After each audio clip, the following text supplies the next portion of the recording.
Слушаю вас, слушаю.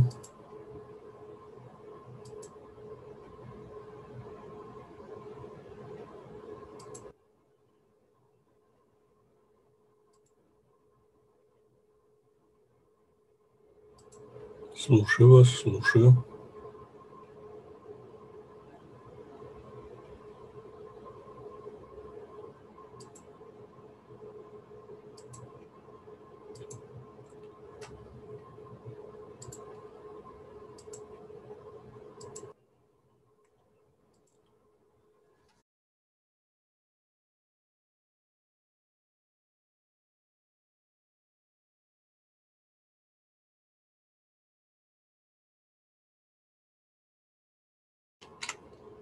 Слушаю вас, слушаю.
Уважаемые коллеги, если вы не выступаете и не задаете вопрос, пожалуйста, выключайте микрофон.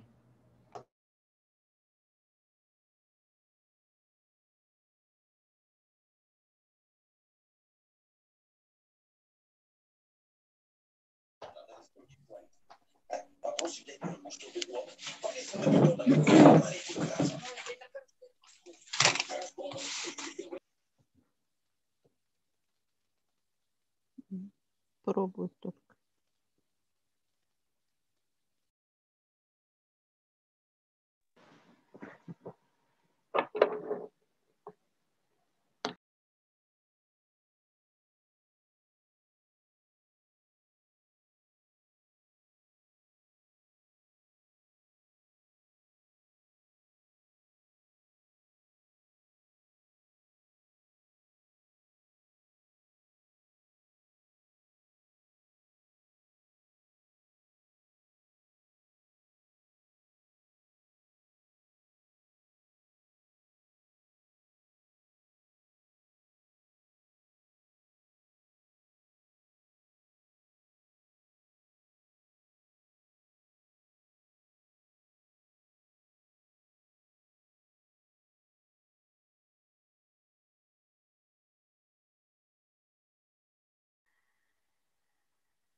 Добрый день, коллеги.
Hi, Ruvaida. I'm Ludmila. I'm glad to see you. I don't hear. Switch your microphone. Yeah, sorry. I'm glad to see you again. How are you? I'm happy that you are here with us. I'm fine, thank you. Thank And- you. Really, yeah, I wish I can be there physically. All right, it's the important point. I invite you tomorrow for my section. Just to participate, I'll send you the link to tonight. Yes. Okay. All right, and we will speak tomorrow more than here. All right. Thank you really for inviting me. It's an opportunity for me. It's a golden opportunity. We are glad to see here Israel, and we may participate and cooperate with other themes of UNESCO chairs, because we prepare teachers and you prepare teachers. Our themes are similar, so Yeah. we should cooperate. Yeah. Now we will start the conference. Okay, we will talk tomorrow, but we will learn from you more than you will learn from us. All right.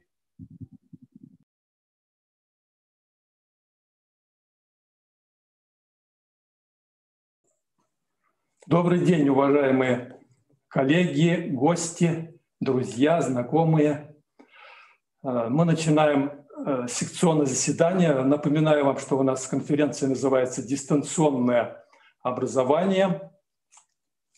Трансформация, преимущества, риски и опыт». Цель нашей конференции – распространение позитивного педагогического опыта. Кроме того, целью нашей конференции является также поделиться с вами между коллегами рисками, проблемами, прогнозами. Я также напоминаю вам, что сегодня было пленарное заседание, то есть прошло пленарное заседание. На этом пленарном заседании было очень много интересных докладов ректоров, и не только ректоров вузов, но в основном, кстати, там главными, так сказать, спикерами были именно ректора Салават Талгатович Сагитов, Игорь Михайлович Римаренко и так далее. И был такой очень хороший задел, хороший тон задан, энергетическая зарядка получена. И мы сейчас переходим к работе нашей секции. Но я, кстати, напоминаю, что, и, может быть, кто не знает, что у нас география довольно-таки широкая, хотя это всероссийская конференция, но у нас с международным участием. И у нас присутствуют не только с России, но и Казахстана, Кыргызстана, Израиля, Азербайджана, Москва, Екатеринбург, Казань, Краснодар, ну и так далее по списку. Очень много городов, я даже все не могу перечислить. География очень широкая, очень широкая. А что касается нашей секции, то наша секция, она как бы такая системная. То есть на нашей секции можно говорить обо всем. Ну, то есть затрагивать системные аспекты, то есть это и социальные аспекты, и психологические аспекты, и юридические можно аспекты затрагивать, и педагогические, и, ну, и все другие экономические и тому подобные аспекты. Потому что эта проблема комплексная, и наша секция именно задумана для того, чтобы мы могли именно эти системные, так сказать, аспекты в совокупности осмыслить и обсудить. Иначе я всех поздравляю, всех приветствую еще раз, поздравляю всех, кто пришел на нашу секцию. Я думаю, что вы получите полезную информацию для размышления. И с вашего разрешения, если нет, как говорится, каких-то предложений. Кстати, сразу напомню, что в чате вы можете задавать вопросы. Это наиболее удобный формат именно в чате, потому что у меня есть помощница Ирма Рашитовна, значит, Левина. Она будет фиксировать ваши вопросы и передавать спикерам И так что ваш вопрос, я не думаю, что он, так сказать, канет куда-то в бездонную пропасть. Скорее всего, его заметят, передадут спикерам. И второй момент. Давайте все-таки, учитывая, что сегодня у нас достаточно много докладов, а мы все люди занятые, просьба, значит, просьба ориентироваться на 10-минутное выступление, то есть до 10 минут выступления и до 5 минут ответы на вопросы. Если нет каких-то предложений или встречных, то, я думаю, следует согласиться с таким регламентом. Это во-первых. А во-вторых, если кто-то опасается, что он там от кого-то что-то не получил, то у нас будет публикация докладов данной конференции. И там вы можете получить уже полную информацию. Я думаю, каждый выступающий должен самое главное сообщить, а подробности, как говорится, подробности вечером. Вечером. Волнуйтесь, подробности вечером. Так, спасибо. И я на правах модератора, командовать парадом, как говорится, буду я, и поэтому я на правах, так сказать, модератора хочу слово предоставить гостю Туктарову Марату Фанисовичу, заведующему учебно-методической частью Башкирского государственного аграрного университета, доценту, кандидату технических наук. Прошу любить и жаловать. Пожалуйста, Марат Афанисович. Марат Афанисович, вы на связи? Так-то я не вижу его. Ну, вроде есть. Так, ну здесь вот, может быть, да. Презентация есть у нас? Да, должна быть. Ага. Ну, просто маяк сейчас. Да, тоже есть. Так, может быть, Туктарова не вижу. Может быть, Раиль Рауфович выступит? Да, я вижу вот здесь. Вы должны, Раиль Рауфович... Может, вы будете выступать, да? Должны помогать друг другу, да? Включите. Да, добрый день, уважаемые коллеги. Приветствую вас всех. Слышно меня, да? Да. Ага. Сейчас я Марат Фанисович тоже напишу, что этот... Если вы не против, может быть, мы вас местами поменяем? Может давайте, быть, да, в принципе, я готов. Да? Представлю тогда, у нас еще более мощный гость, это Ураев Рауль Рауфович. У него совместный доклад со Столетом Анатолием Игоревичем. Но Ураев Рауль Рауфович, я его хорошо знаю, он социолог, мой коллега, маститый такой социолог, настоящий ученый. Поэтому прошу внимательно выслушать его доклад. Пожалуйста, Рауль Рауфович. Да, Раиль Рауфович, Виктор Николаевич. Да. Тоже волнуюсь немножко. Да. Еще раз всех приветствую, уважаемые гости, дорогие ученые и так далее. Такой замечательной конференции в онлайн-формате. И, соответственно, как раз хотелось бы озвучить основные моменты того, что хотели бы как раз мы предоставить. В данном ракурсе наша тематика совместно, как уже было представлено, это Столетов Анатолий Игоревич, профессор кафедры, доктор философских наук. У нас тема называется «Особенности организации самостоятельной работы обучающихся по социально-гуманитарным дисциплинам в дистанционном формате». Ну и прежде всего, это что? То есть, кратко я озвучу то, что наша кафедра, она гуманитарная, да, и в аграрном вузе это как раз наш вот хлеб. И, соответственно, мы преподаем по всем направлениям. Прежде всего у нас, если мы говорим про гуманитарные направления, есть только экономисты, а остальные это фактически, например, механики, энергетики и так далее. То есть в основном технари. И в этом смысле как раз вот этот дистанционный формат, в чем здесь специфика, плюсы и минусы хотелось бы озвучить и, соответственно, как раз представить те наработки, которые мы, соответственно, сделали, да, по своим дисциплинам. Прежде всего, это касается философии, да, как общеобязательной дисциплины. Вот Анатолий Игоревич, он как раз философию ведет, и, соответственно, он на примере философской науки мы как раз хотели это представить, нюансы. Ну, уважаемые коллеги, понятно, что пандемия нынешняя обуславливает новые особенности учебного процесса, связанные с расширением дистанционных форм обучения. Вместе с тем, реформирование образования все сильнее смещает акцент с аудиторной работы непосредственно на самостоятельную работу обучающихся по освоению учебных дисциплин. До некоторой степени такая тенденция обусловлена процессами трансформации общества.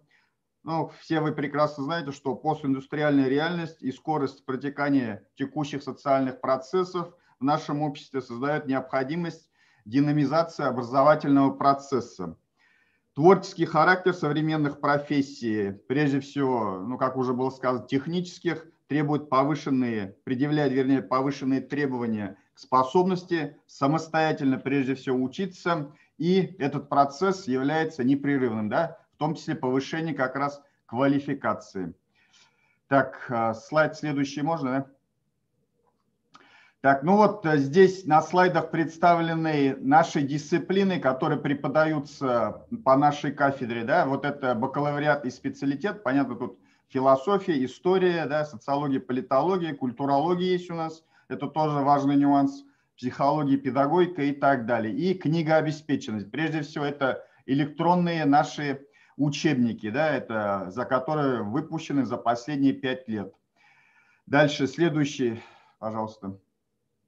Это уровень уже магистратуры, да, вот, ну, в целом можно сказать, что тут как раз 4 основные дисциплины, это вот первые 4, еще плюс социология управления для экономистов преподается, и цены и ценообразование тоже по 2 направлениям. Тоже книгообеспеченность дисциплин, она достаточно весомая, емкая, тоже вы видите, да, в основном электронные, то есть ресурсы. И еще следующий слайд – это аспирантура. Ну, аспирантура у нас тут несколько тоже профессий, вернее, дисциплин. Соответственно, тут есть те, которые чередуются, да, курсы по выбору. Ну и прежде всего как раз они направлены на уровень, да, аспирантский. То есть и тоже обеспечены практически все, соответственно, учебными пособиями, источниками как раз для изучения. Так, дальше, пожалуйста. Ну вот, здесь представлено, что на сегодняшний день основные элементы самостоятельной работы остаются дополнительные материалы по темам и задания, дифференцированные по уровням сложности. Ну, всем вам прекрасно известно, что, к сожалению, да, письменные работы, эссе, рефераты, они постепенно исчезают из учебных планов. Соответственно, у нас специфика как раз, ну, так скажем, превалирует, это самостоятельная работа, да, подготовка к практическим занятиям, зачетам, экзаменам. Тоже немаловажный нюанс, подготовка научных публикаций, это прежде всего магистратура, аспирантура. И исходя из этого, то есть все активнее происходит цифровизация самостоятельной работы обучающихся и расширение ее дистанционных форм обучения. Так, пожалуйста, следующий. Вот вам пример дисциплины философии, которую как раз ведет Анатолий Игоревич Столетов, профессор. Вот здесь у нас это на платформе Moodle, да, наша платформа электронная информационная образовательная среда. Да, здесь вот представлена учебно-методическая документация. Вы видите, да, стрелками показаны списки литературы, электронно-образовательные ресурсы, доп. Материалы, которые могут наши студенты без проблем, то есть скачать, так скажем, посмотреть и изучить. Так, следующий, пожалуйста. Вот тоже пример методических указаний. Дальше.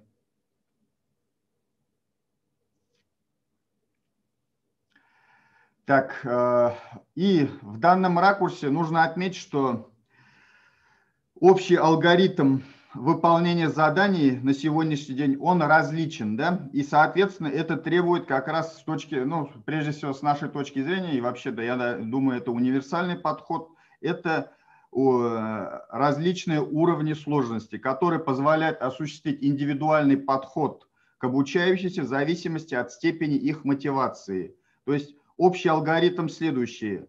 Во-первых, освоение материалов по теме в соответствии с содержанием задания. Дальше выполнение заданий с применением полученных знаний с опорой на примерный образец. Ну, при его наличии, но мы стараемся тоже это всегда учитывать и привести, да. И также это доработка задания уже в соответствии с замечаниями преподавателя. Но опять же, в данном ракурсе нужно сказать, что понятно, что на сегодняшний день, опять же, аудиторная работа или так называемая контактная работа, да, она все меньше имеет объем 30/70, соответственно, самостоятельная работа обучающихся все более становится весомой и значимой. Дальше, пожалуйста. Вот как раз что касается наполнения самостоятельной работы, да, тут раздел истории философии, да, вы видите несколько как раз разделов, да, самостоятельная работа по истории философии, дальше тестирование и источники, да, вот ниже там Хосе Ортега и Гассет, да, Карл Ясперс и другие источники для самостоятельного изучения. Так, пожалуйста, следующее. Вот дифференцирован, то, что я сказал, алгоритм, вот как раз это на слайде, то, что только что я озвучил. Во-первых, базовый уровень, следующий можно слайд.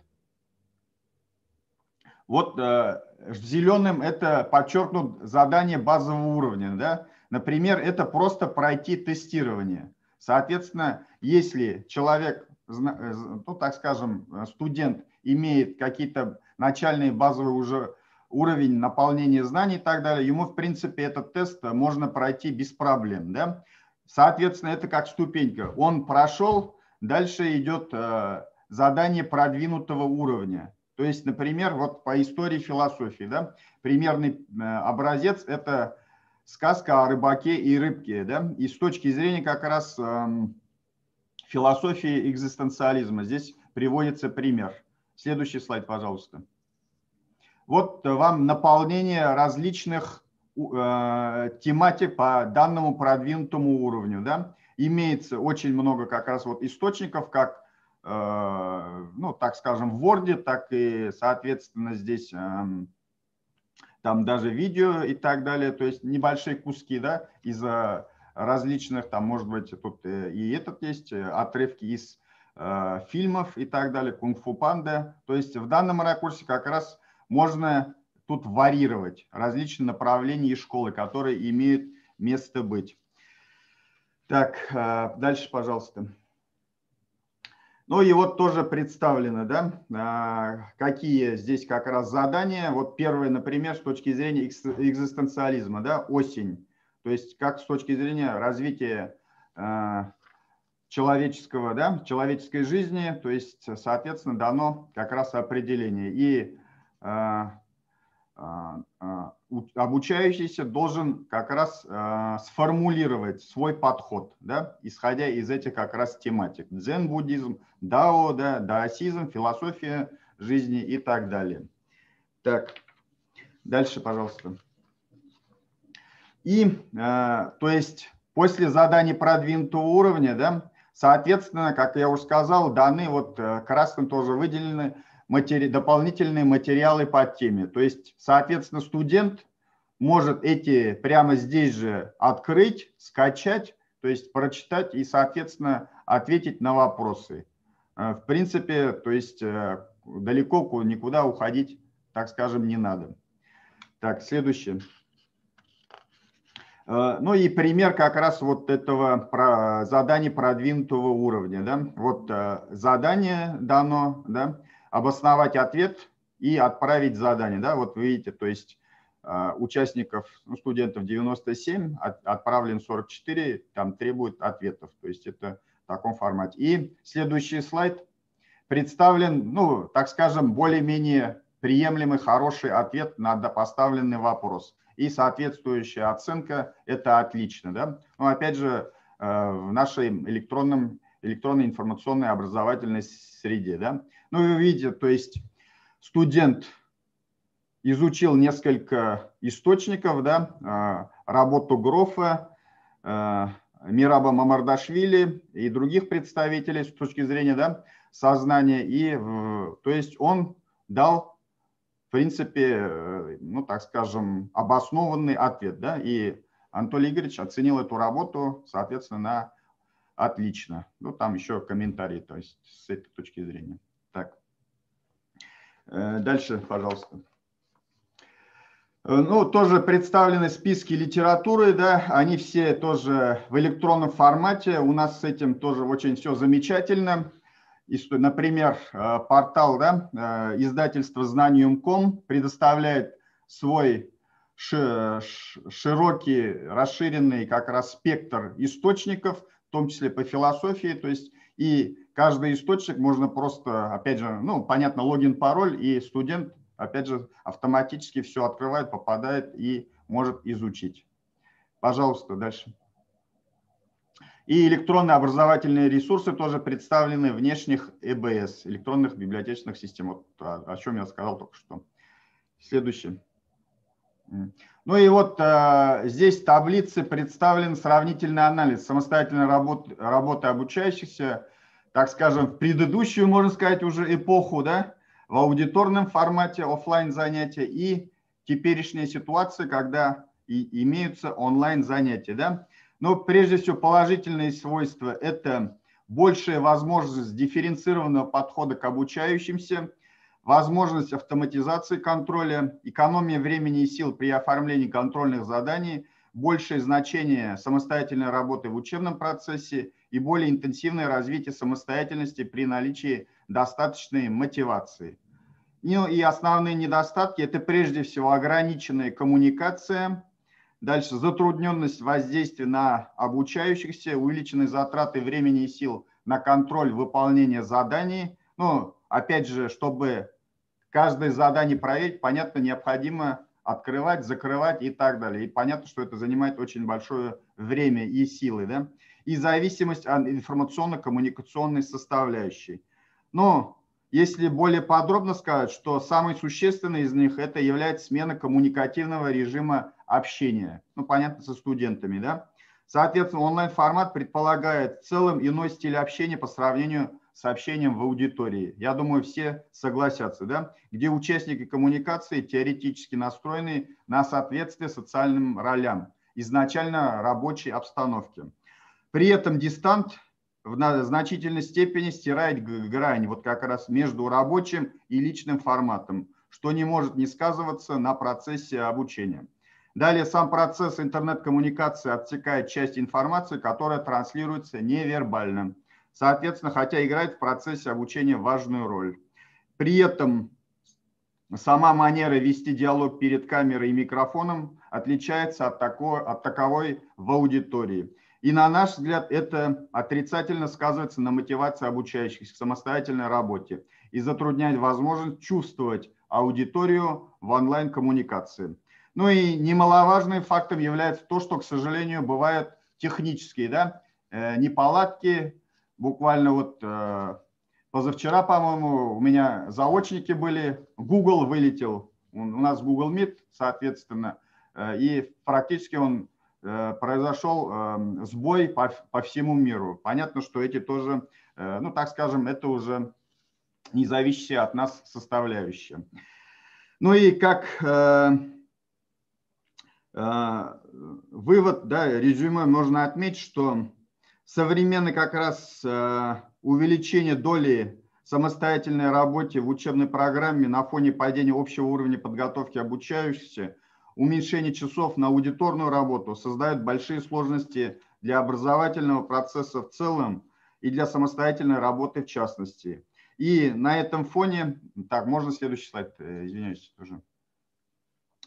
Ну, одним из основных как раз нововведений, да, мы предлагаем ввести небольшой курс для студентов, который будет посвящен обучению общим основам самостоятельной работы как раз обучающихся. Ну, хотя бы там в таком кратком объеме, но все равно, к сожалению, сегодняшние, ну, не мне вам говорить, да, студенты и так далее, самостоятельной работой практически навыками не владеют. И в данном случае это будет важной как раз характеристикой. Ну и дальше вот тут тоже представлены проблемы и предложения по их решению, да, ну, дифференциация, вот как раз дифференцированный уровень организации контроля по результатам самостоятельной работы я озвучил, в принципе, вам продемонстрировал, да, и как раз с точки зрения совершенствования методики оценивания и предоставления выполнения СРО тоже в этом формате. Так, следующий слайд. Все, на этом благодарю за внимание. Вопросы? Так, спасибо за хороший доклад. Значит, вот соответствует тому уровню, который я ожидал. Здесь поступил один вопрос пока. Вопрос такой, весьма такой, я бы сказал, острый, может быть. Для чего нужны ваши дисциплины, непрофильные дисциплины в аграрном вузе? И я, кстати, сразу, чтобы сэкономить время, от себя уже добавлю. Действительно, у нас во многих вузах социальные дисциплины либо очень сильно сокращаются, либо вообще изымаются из системы образования. Поэтому хотелось бы, чтобы сразу вот на эти два вопроса ответили. На вопрос, значит, который поступил раньше, и вот мой вопрос. Пожалуйста, Раиль Рауфович. Спасибо за вопрос. Но здесь, чтобы много не говорить, прежде всего университет, согласно как раз канонам, сложившимся канонам, мы обязаны прежде всего давать, и в том числе социально-гуманитарные дисциплины. Ну, понятно, история, философия – это общеобязательные дисциплины, но у нас сложившаяся такая традиция. Кстати, у нас в этом году 90-летие вуза прошло в октябре официально, и, соответственно, у нас очень большие традиции. Мы один из ведущих сельскохозяйственных аграрных вузов Российской Федерации.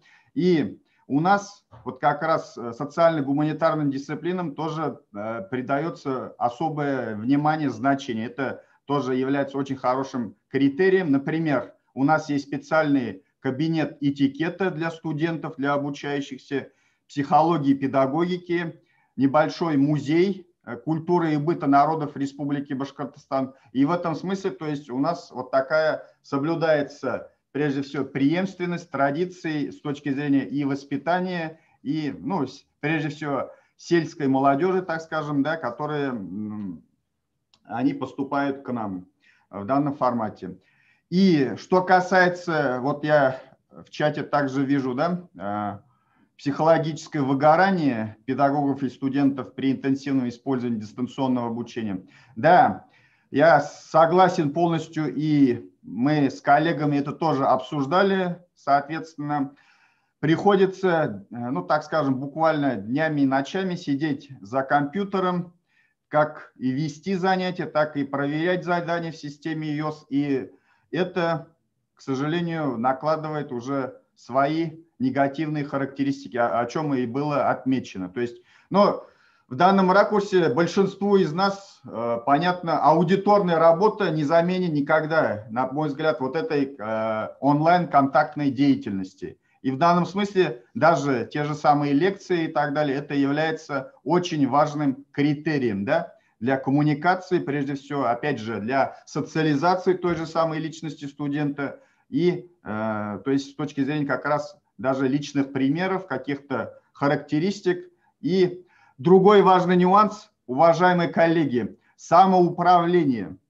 Опять же, студенты, к сожалению, подключаются, опять же, приходится их ждать. Другой вопрос, иногда увидишь без верхней, иногда одежды, так далее, кто-то только что встал, это тоже накладывает свои отпечатки, с точки зрения вот этих критериев. На этом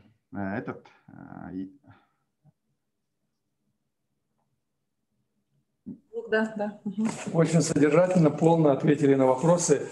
Но так как больше вопросов не поступило, то, значит, с вашего разрешения мы продолжаем нашу работу. Благодарю за внимание. Виктор Николаевич, я могу продолжить? Марат Фанисович у нас болеет. Он попросил мне выступить за него.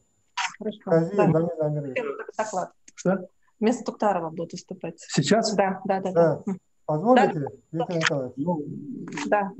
Так, Туктарова Марата Фанисовича, вместо выбывшего из игры Туктарова Марата Фанисовича выступает Хазиев Данис Дамирович. Да. Пожалуйста, слушаем вас. Сейчас я запущу тогда. Пожалуйста, потому что списка нет, да? Потому что вы не заявлены пока, поэтому представьте. Следующий отдел лицензирования. Хорошо. Добрый день, уважаемые коллеги. Я вот доведу ту информацию, которую Марат Фанисович хотел довести до вас.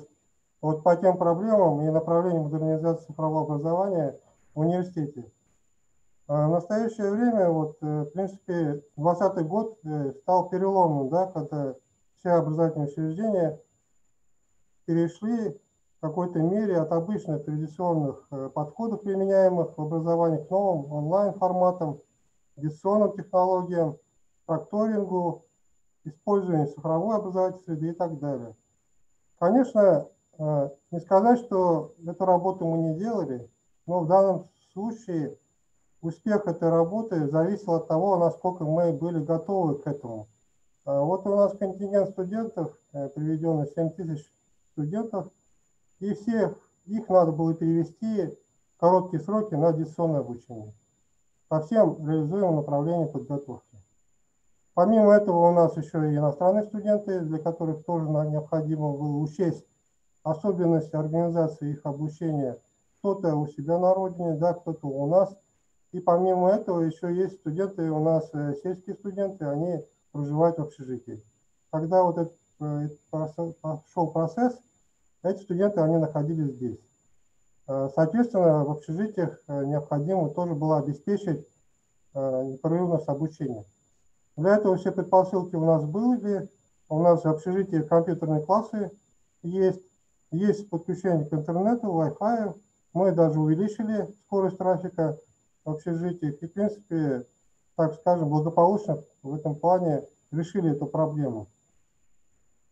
Университет в полной мере перешел на дистанционное обучение, удаленное, и новый формат организации обучения в сложившихся условиях определил как определенные требования к самим преподавателям и студентам, да, которые участники этого процесса. Конечно, и требования к самой системе, то есть требования к электронной функционально-образовательной среде университета. Необходимо надо было как можно быстрее внедрять современные образовательные практики, технологии для реализации моделей онлайн-обучения и смешанных моделей. Ну и возникла, конечно же, потребность в том, чтобы мы пересмотрели механизмы, обеспечивающие последовательность изучения дисциплины, контроля освоения, элементов коммуникации участников. Вот, в принципе, здесь на слайде я представил информацию. А самое слабое звено, которое выявилось, и которое все, конечно, прекрасно понимают, это лабораторная работа. Мы пошли по пути того, что был период, когда студентов мы вызывали на обучение, на очное обучение в аудитории, на аудиторное обучение. И мы подгадали так, чтобы к этому моменту студенты уже пришли именно на выполнение лабораторных работ, то есть практической части. А проведение, самой организации, потом методическая сторона, они отрабатывали в электронной информационной среде. И форму отчетности тоже они заполняли уже в электронной образовательной среде. То есть максимально только проводили ту практическую часть, которую надо было руками провести. То же самое и по другим формам обучения. Ну, прошедший период обучения показал, что самой эффективной моделью оказалась смешанная модель. То есть совмещение очных и онлайн форматов. И в особенности при проведении тех, практических занятий, которые я сказал вам, то есть лабораторных работ. Университет на постоянной основе проводит социологические исследования по различным направлениям деятельности и аналитика опроса преподавателей студентов. Здесь видно, что в целом студенты положительно оценивают ту деятельность, которую мы проводили. Они считают эффективным онлайн-обучение, устраивают формат проведения, констатируют уменьшение эффективности обучения, положительно оценивают использование смешанного обучения. Касательно преподавателей, Преподаватели, ну понятно, у нас все преподаватели используют и использовали электронное обучение, используют синхронное. Ну, есть и те, которые скептически относятся. Но это та категория преподавателей, которые говорят о том, что у нас лабораторные занятия, то есть те дисциплины, которые обеспечивают приобретение практических навыков, они, конечно, требуют уже очного присутствия студента. Наша платформа, это собственная платформа EOS, сайт университета, электронная библиотека, система управления, это все у нас на платформе 1С университет. Помимо этого мы используем сторонние, конечно, платформы для взаимодействия Zoom, Google Meet и почтовые мессенджеры для взаимодействия, синхронного взаимодействия с участниками образовательного процесса. Ну вот успех образовательной деятельности зависит от того, как он запланирован, да? Как запланирован, как выполняется, как учитывается, как контролируется. Вот здесь схема показана вот этой всей организации учебного процесса по всем направлениям. Конечно, проблемы возникли, они, как и у других, если несоответствие цифровой инфраструктурной структуры в условиях электронного обучения, они здесь представлены. Конечно, недостаточность мощности системы – это когда одновременно очень много студентов заходит на страницу или вообще в электронную систему. Это получалась такая ситуация была, когда у нас заочные потоки приезжали, когда одновременно очень многие, пришлось раздвигать потоки по времени, то есть в первой половине дня, во второй половине дня, экзамены распределять, например, по времени. И, конечно, очень важна эта надежность, да, системы, ее отказоустойчивость, это зеркальность серверов, то есть, которые дублируют информацию. Ну и были проблемы в том, что у нас есть программы, мы лицензионные программы должны использовать под обеспечение доступности обучающихся к этим программам. У нас есть дисциплины, как и у вас, наверное, те, которые предусматривают использование различных программ. Конечно, здесь зависит и другая сторона, это возможности студента, насколько у него качественный интернет, да, если общежитие, мы, да, обеспечили условия общежития. Если студенты находятся у себя в районе, там есть проблемы с тем, что с подключением к интернету. Ну, слабость интернета связана с тем, что удаленные районы, где качество связи очень плохое. Мы продолжаем совершенствование своих онлайн-технологий. В этом году мы выиграли грант по разработке онлайн-курсов 3 125 000. И в рамках этого гранта мы 15 онлайн-курсов разработали. Сейчас мы обеспечиваем реализацию с вузами-партнерами. Для того, чтобы обеспечить качественный контент, у нас создали медиа-студию, создана. Сейчас мы как раз тоже продолжаем запись этих материалов по учебным дисциплинам и планируем эту практику продолжать. Вот наши вузы-партнеры, которые в рамках реализации онлайн-курсов по учебным дисциплинам также и обучаются на наших онлайн-курсах сторонние студенты, и мы обучаемся, наши студенты обучаются на других. В рамках совершенствования системы электронного обучения мы продолжаем работу по совершенствованию ее элементов. Вот самое перспективное направление следующего года наше – это работа по созданию личного кабинета преподавателя, в котором будет фиксироваться его учебно-педагогическая работа, его научная исследовательская работа, воспитательная работа. Это удобно и для преподавателя, чтобы он четко видел, какие у него показатели по науке, в динамике. Это будет интегрировано со всеми платформами, то есть будет прослеживаться. Это и удобно для руководства, для контроля слабых зон. То есть где западает, да, у нас, где публикационная активность, потому что это в копилку деятельности вуза. Мы должны эффективность вуза обеспечивать. Каждый преподаватель обеспечивает эту эффективность. Это все зеркальным будет, то есть будет показываться, какая у него динамика, будет графики строиться.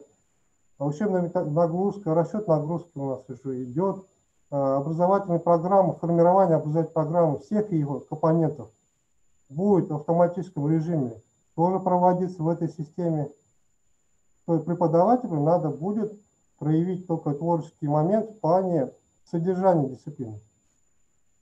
Мы его освобождаем от рутинной работы по выявлению соответствия по часам, по соответствию стандарту, по компонентам, по компетенциям. Эта все система будет проверяться, сама будет проверять.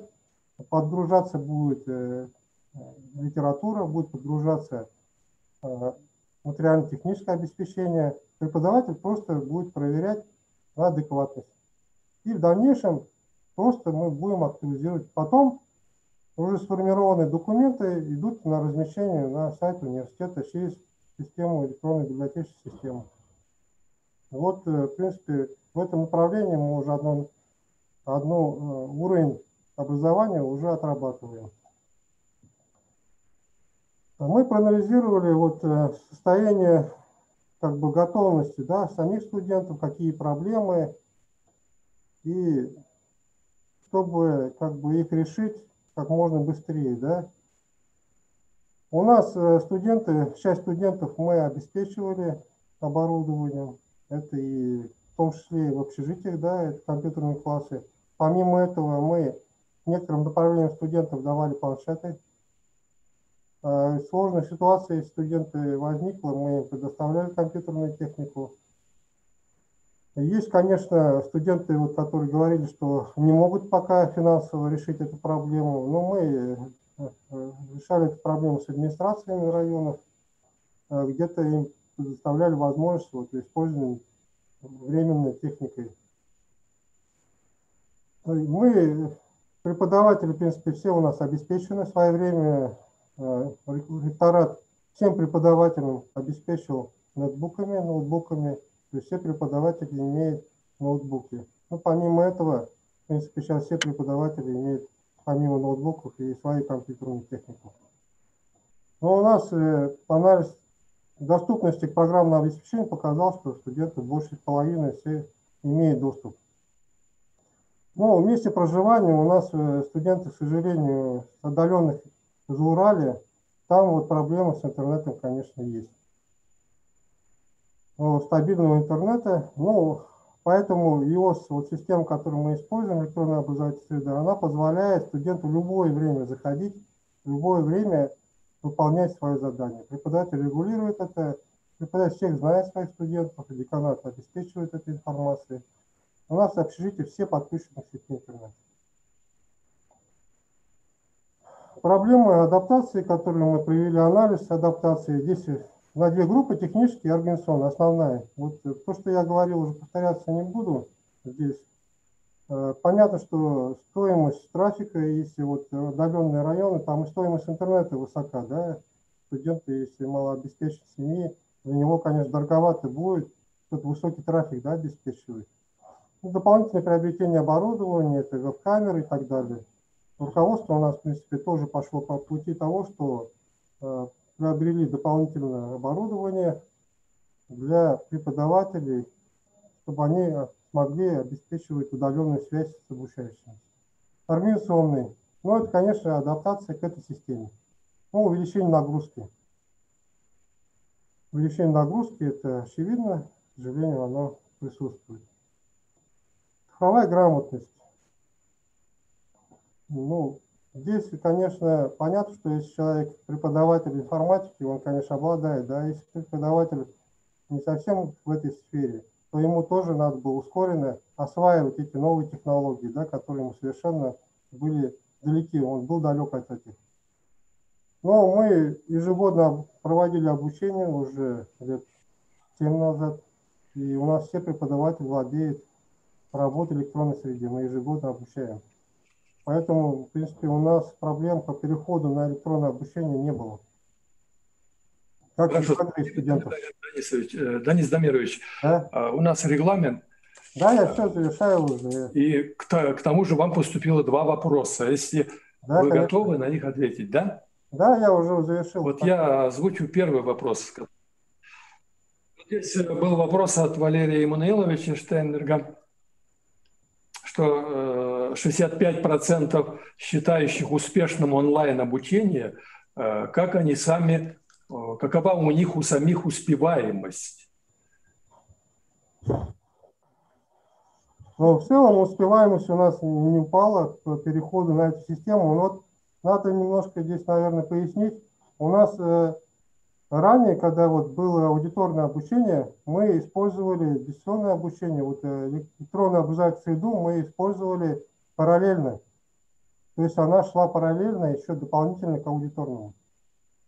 То есть студенты и там тоже задания выкладывали и выполняли задания в этой системе. То есть, ну, как бы получилось бы вдвойне, как получается, да? Но это требования, которые мы выдерживали, преподаватели заполняли, студенты выполняли задания в этой системе. Хорошо. Поэтому, в принципе... Да, спасибо. Да. И еще один вопрос. Увеличивается ли общая нагрузка на преподавателя при дистанционном обучении при условии его качественной работы? Конечно, нагрузка увеличивается, и в плане того, что необходимо еще же размещать дополнительные материалы, которые ранее, может быть, преподавателям не были разработаны. Да? Допустим, лекционный материал в онлайн-формате. Да? Ну, может быть, презентацию надо наложить было звук, там, да, сделать, или, например, дополнительные какие-то материалы, обеспечивающие, например, практические навыки. А у нас преподаватели дополнительно записывали сами еще видео, например, проведение лабораторных работ. Конечно, это требует большего времени, и преподаватель на доске показывает проведение практических занятий, выполнение заданий, его записывают. Потом ему надо обрабатывать, компоновать, потом размещать. Конечно, это новые реалии работ. Конечно, эта нагрузка увеличилась преподавателя. Спасибо, Данис Замирович, за исчерпывающие ответы, за доклад. Спасибо. Здесь я должен еще сказать, что у нас поступил еще вопрос. Это, кстати, предусмотрено нашей работой, регламентом нашей работы. То есть можно задавать вопрос любому из присутствующих, и любому из спикеров. В частности, вот Раилю Рауфовичу вопрос, он присутствует. Я его озвучу. Будут ли включены дисциплины по физической культуре и каким образом? Ну, по физической культуре я, к сожалению, не могу ответить. Так, физическая культура не входит в сферу моих компетенций. Имеется в виду в электронном формате. Да? Вот Данис Дамирович, я думаю, он... Да, Виктор Николаевич, это могу комментировать. В принципе, у нас студенты по физкультуре, они тоже выполняют задания. Кафедра отработала, она специальные видеоролики разместила. И студенты, как бы смотря на них, выполняли задания. Записывали, выкладывали, преподаватель, что он как бы выполняет в онлайн-формате. То есть мы это под контролем. Есть специальное приложение, которое показывает, что студент выполняет задания. Преподаватель записывает выполнение упражнений. Студенты, глядя на эти упражнения, их дублируют, выполняют задания. Вот так. Спасибо. Спасибо. Ирма Рашитовна, пожалуйста.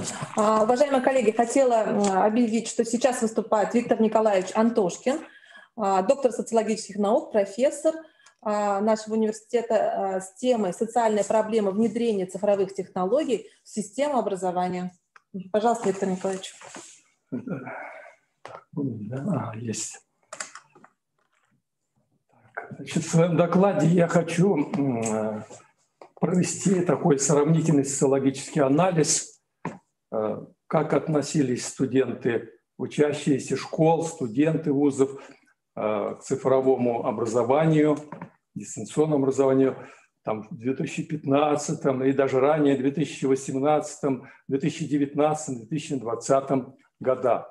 Я прошу сразу следующие слайды показывать. Ну, название доклада видно. «Социальные проблемы внедрения дистанционного обучения в систему образования». Пожалуйста, продолжаем. План доклада тоже примерно. Я, правда, конечно, все тут не смогу изложить. Наверное, социально-психологические аспекты оставлю за скобками, а остальные так или иначе затрону в своем кратком докладе. Поэтому продолжаем. Следующий слайд, пожалуйста. Вот здесь мы быстро пробежимся, потому что это данные 2019 года по БГПУ, сразу хочу сказать. То есть до всяких ковидных дел, до ковидную, так сказать, эпоху. И вы видите отношение студентов к электронному образованию, дистанционному обучению, устраивает ли их качество доступа, всего лишь 19%, ну и так далее. Не устраивает 38%. Далее. Следующий слайд, пожалуйста. Мы здесь должны первые 6 слайдов быстро пробежать. Оценка навыков также примерно половина, как вы видите, оценивает свои навыки позитивно. Остальные также половина не очень-то удовлетворены своими навыками. Пожалуйста, следующий слайд. Удовлетворенность доступностью ресурсов библиотечной системы. Здесь в основном основная масса удовлетворены. Тут мы видим от 69 до 51%, до 49%. Ну, то есть фактически большая часть, они удовлетворены доступностью ресурсов электронной библиотечной системы. Далее, пожалуйста, следующий слайд. Оценка скорости работы компьютеров. Как видите, скорость работы удовлетворяла в 2019 году только 16% студентов. Далее, пожалуйста, следующий слайд. Частота использования электронной библиотечной системы. Как видите, пользуются люди, но по мере необходимости еженедельно 12%, перед сессией 27%, 1-2 раза в месяц 32%. Но большинство пользуются, есть те, которые не пользовались в 2019 году электронной библиотечной системой. Пожалуйста, следующий слайд. Оценка целесообразности электронных ресурсов. То есть вы здесь видите, что гораздо более критично относились всего лишь год назад студенты нашего вуза к электронному обучению, дистанционному образованию. То есть некоторые даже, вот видите, 11% считают, что это снижает качество обучения, что это дополнительная нагрузка, то есть не хватает свободного времени, ну и так далее. Так видите, было гораздо более критичное отношение до пандемическую эпоху. Пожалуйста, следующий слайд. Таким образом, вы видите, что только 27% студентов в 2019 году безоговорочно поддерживали использование электронных ресурсов в учебном процессе. Ну и также я уже говорил об информационной перегрузке и даже о том, что вот эти самые дистанционные технологии, они снижают качество обучения. Вот продолжаем дальше. Переходим к следующему вопросу. Значит, но тут отношение школьников к дистанционным технологиям, я уже говорил.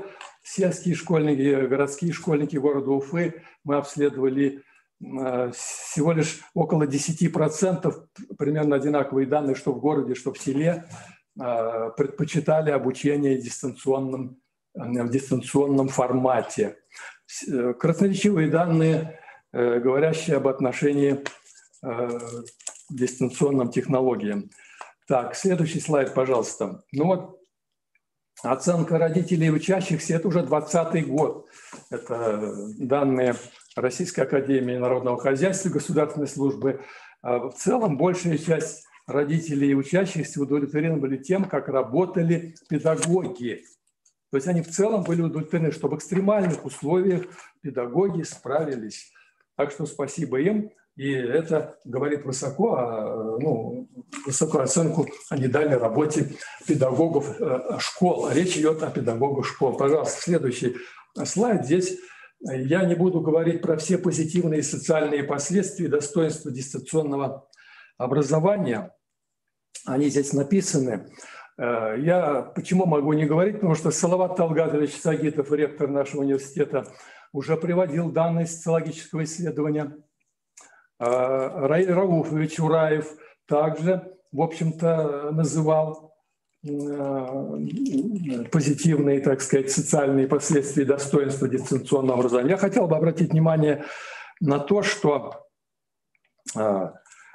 есть по моим исследованиям социотипы учащихся, характеры учащихся, которые лучше приспособлены для дистанционного образования.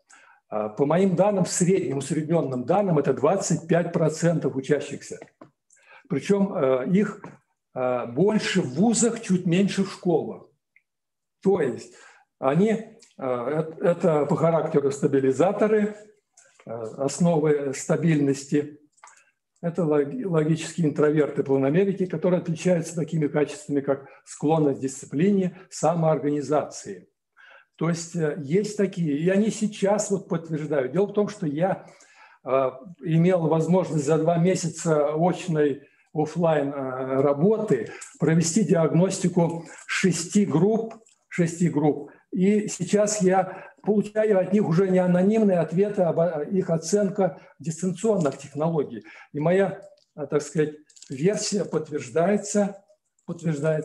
То есть есть вот эти самые 25 примерно процентов, даже, может быть, чуть больше, для которых этот самый дистанционный формат является предпочтительным. И они будут учиться качественно. Это надо иметь в виду. Теперь переходим к негативным. Прошу следующий слайд. Негативным социальным последствиям, недостаткам дистанционного образования. Здесь я хотел бы обратить внимание на то, что, может быть, даже администрацию учебных заведений, чтобы обратила на это внимание, жаловались и учителя, и педагоги, и преподаватели вузов на то, что во время пандемии, во время самоизоляции они остались как бы без помощи информационных специалистов по информационным технологиям, или там были сокращения кадров, или там они были недоступны, или они были перегружены. То есть так или иначе жаловались, что их оставили как бы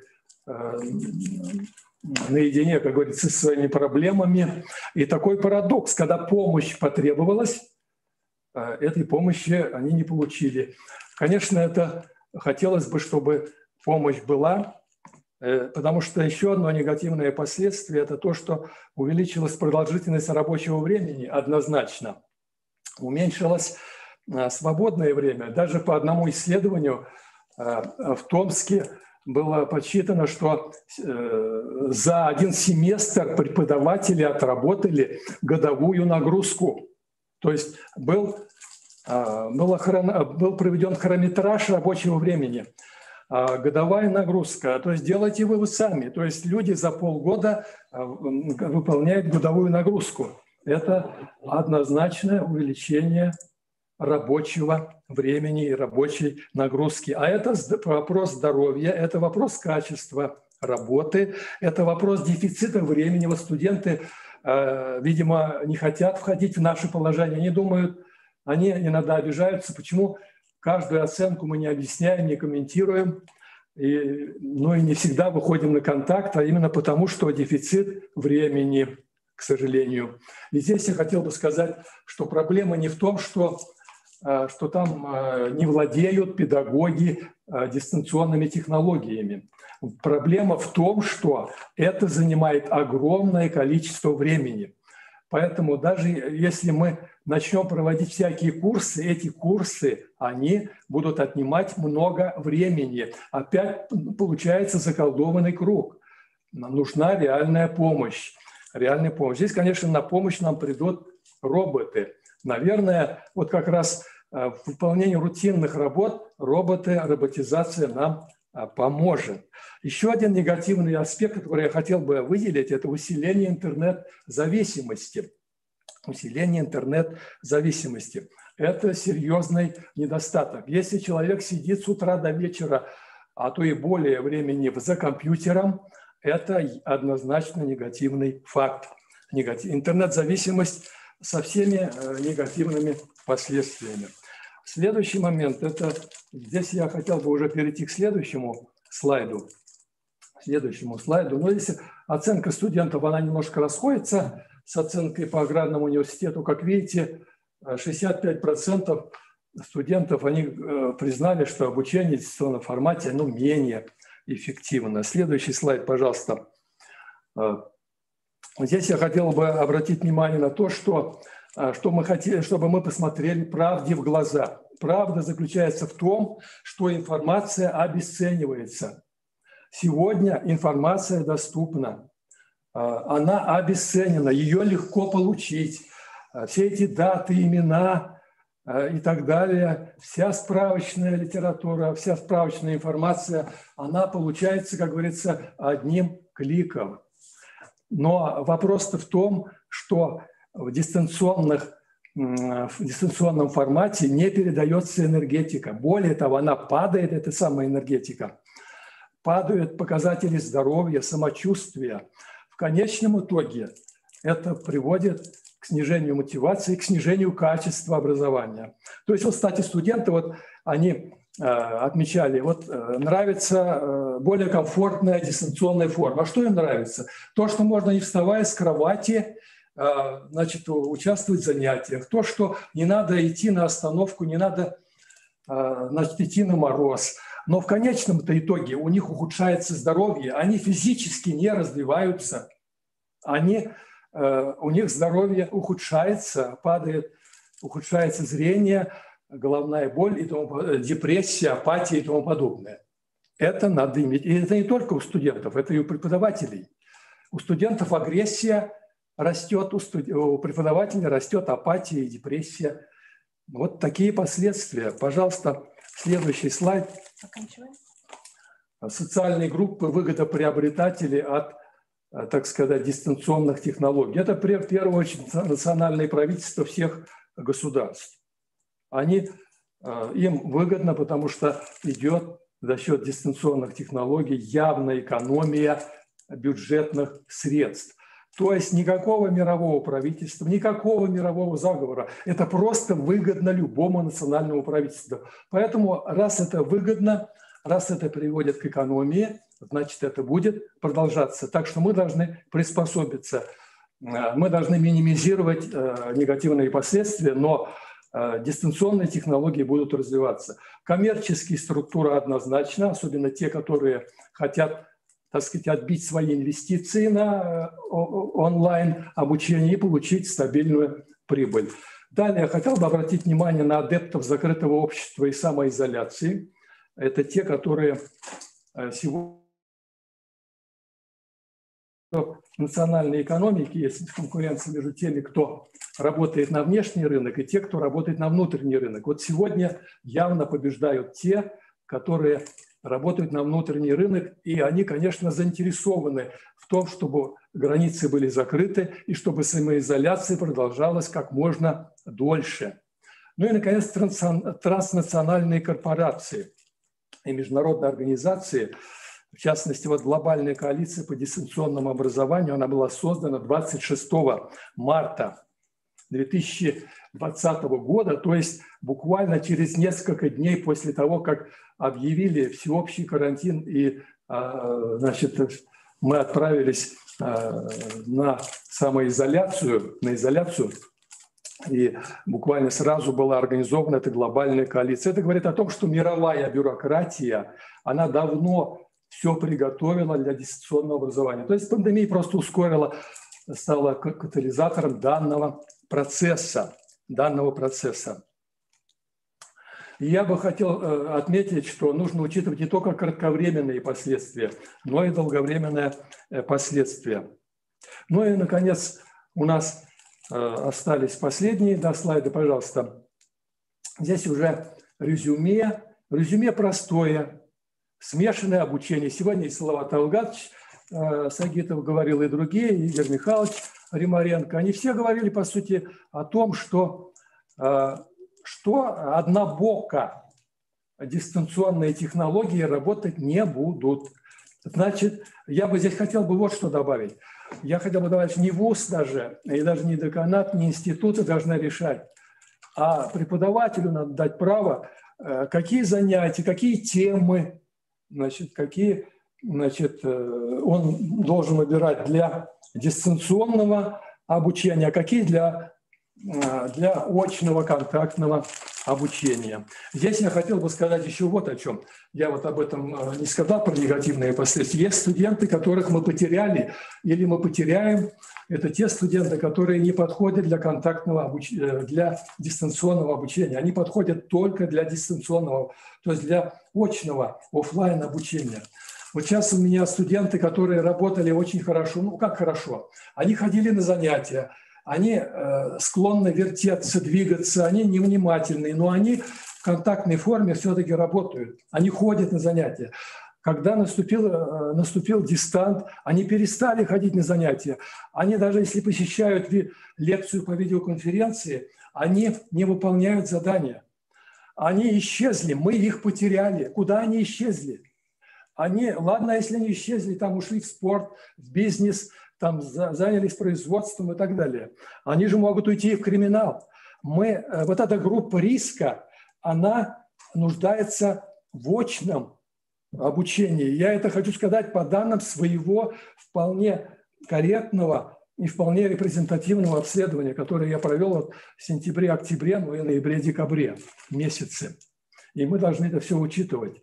Но смешанное обучение. И, наконец, какие рекомендации, я думаю, последний слайд, пожалуйста, у нас там рекомендации по оптимизации недостатков, совершенствованию, так сказать, онлайн-обучения и совершенствованию коммуникации. Здесь я хотел бы уже сказать, что нужны отдельные часы выделить для составления социального портрета аудитории учащихся. Я вот как раз вижу, у меня есть группы, которыми я 2 месяца работал, и есть группы, с которыми я вообще не работал.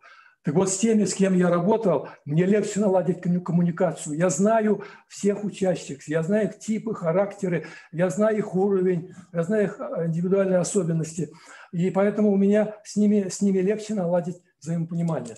А вот с теми, кого я не знаю, у меня возникают конфликты, непонимания, они недовольны оценками, и я не всегда выставляю, наверное, им объективную оценку.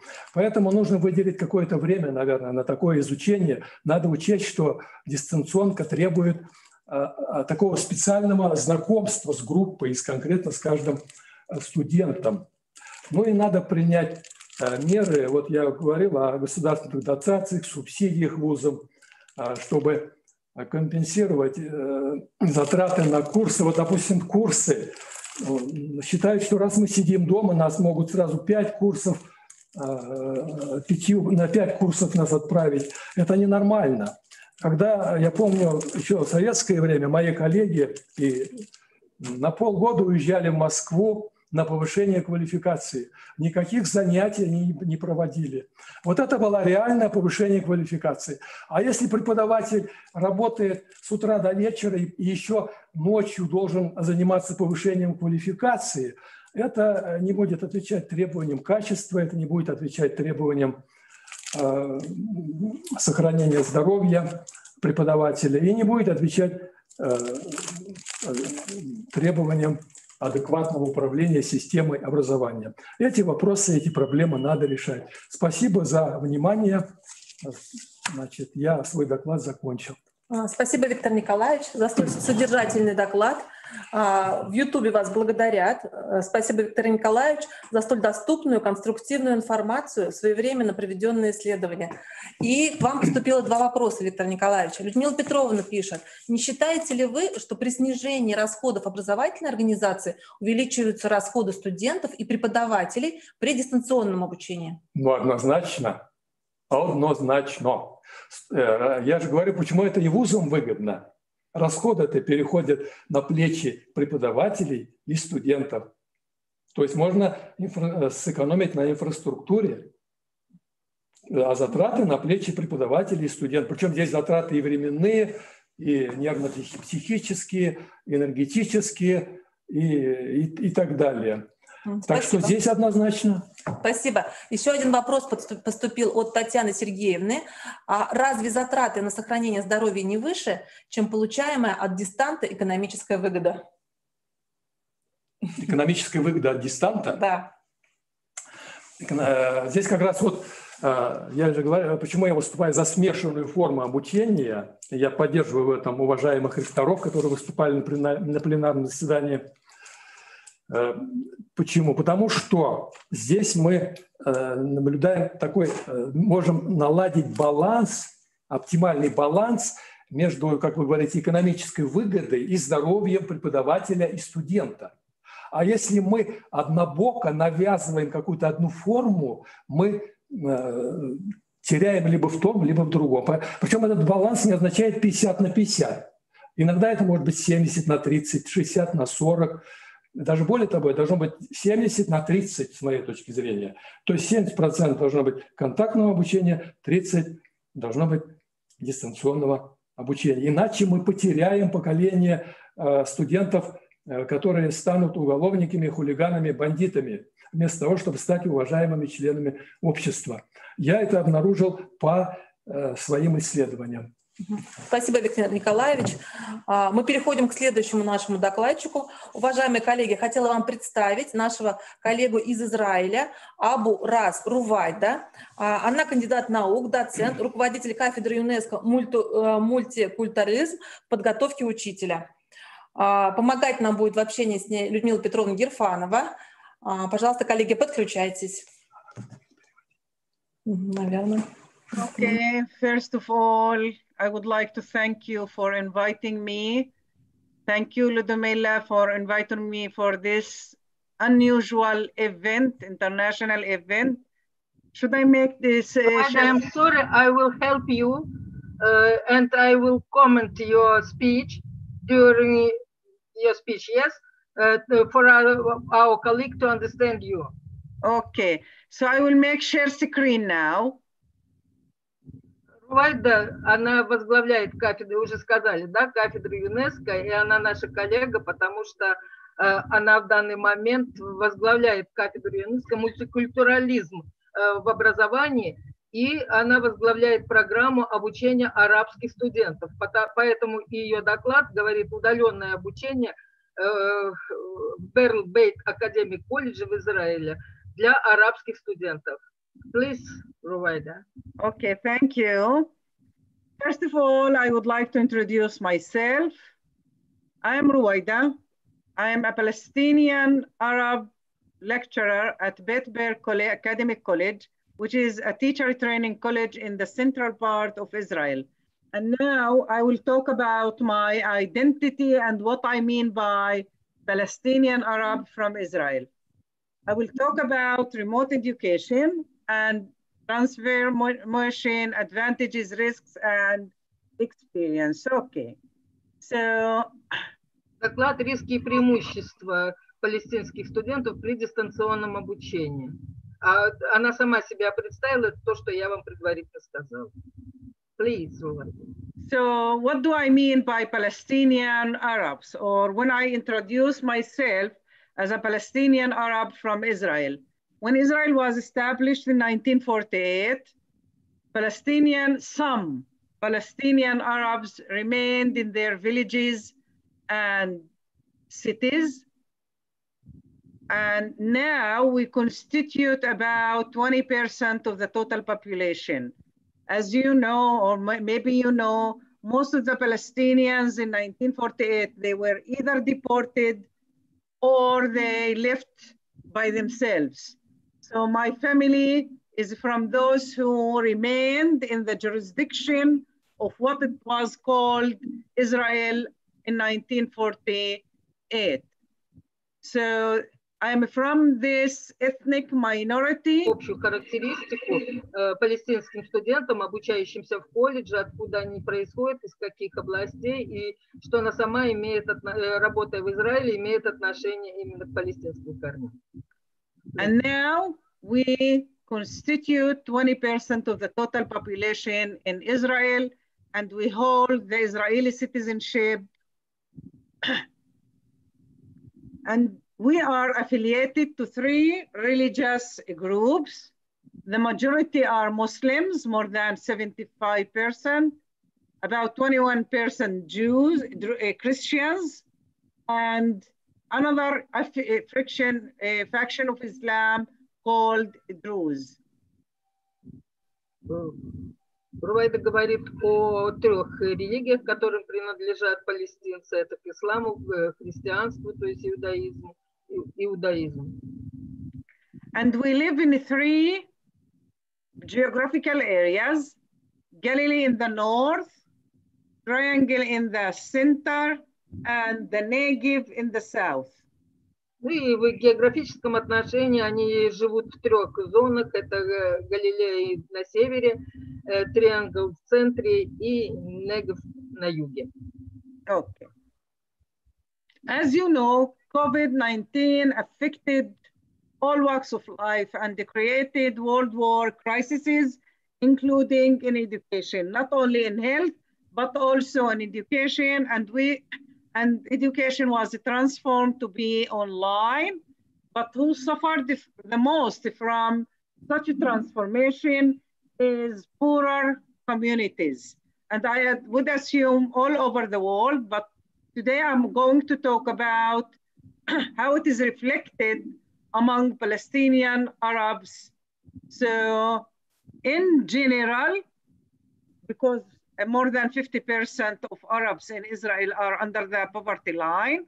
So here they were affected the most, and mainly Bedouins or Bedouin pupils who live in the southern part of Israel, which is called the Negev. Ну и Рувайда здесь говорила о том, что начиная с 2019 года, при COVID-19, многие были вынуждены уходить на дистанционное обучение. Кризис этот поразил, как говорится, образование у них также. И поэтому пришлось переходить на онлайн-обучение. И как раз те общины, наиболее бедные, да, комьюнити общины, пострадали более всего. И прежде всего пострадали, конечно, палестинские арабские студенты в общем. В большей степени как раз ученики бедуинского происхождения, которые живут в Негеве.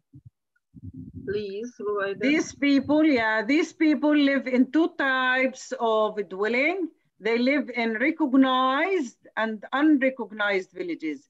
Recognized, which means that they have infrastructure, they have roads, they have buildings, they have electricity, but still they have their own problems. I will talk later about them.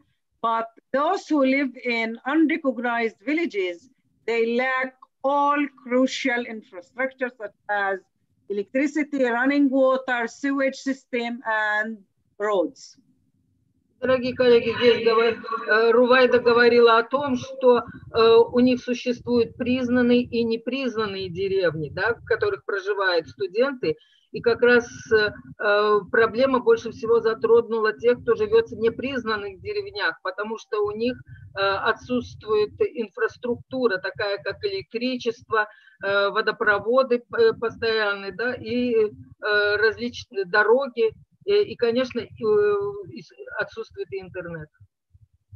And here, just I brought this picture to show you the conditions that these people live in and how some of the pupils go to school, despite the fact that they have transportation, because the law forces the government to provide transportation, but when they don't have paved roads, some people send their kids on monkeys to go to schools. And these are like a shanty town. These are the conditions that they live in. То есть на этой картиночке вы можете увидеть как раз в каких условиях живут палестинские учащиеся, и чаще всего им не предоставляется транспорт, и вот вы воочию можете увидеть, каким образом они добираются до школы, а вот те тенты, которые там внизу, это как раз те условия, в которых они живут. Okay, so now I would like to talk about Palestinian Arab education in general in Israel, which lags behind Jewish education with a gap of 30 years, despite the fact that more money has been channeled to Arab education since 2010, but still it is considered inferior, and there is inferior locations for training, supervision, nature, and art lessons. The physical conditions in the schools are bad and they lack basic studies aids.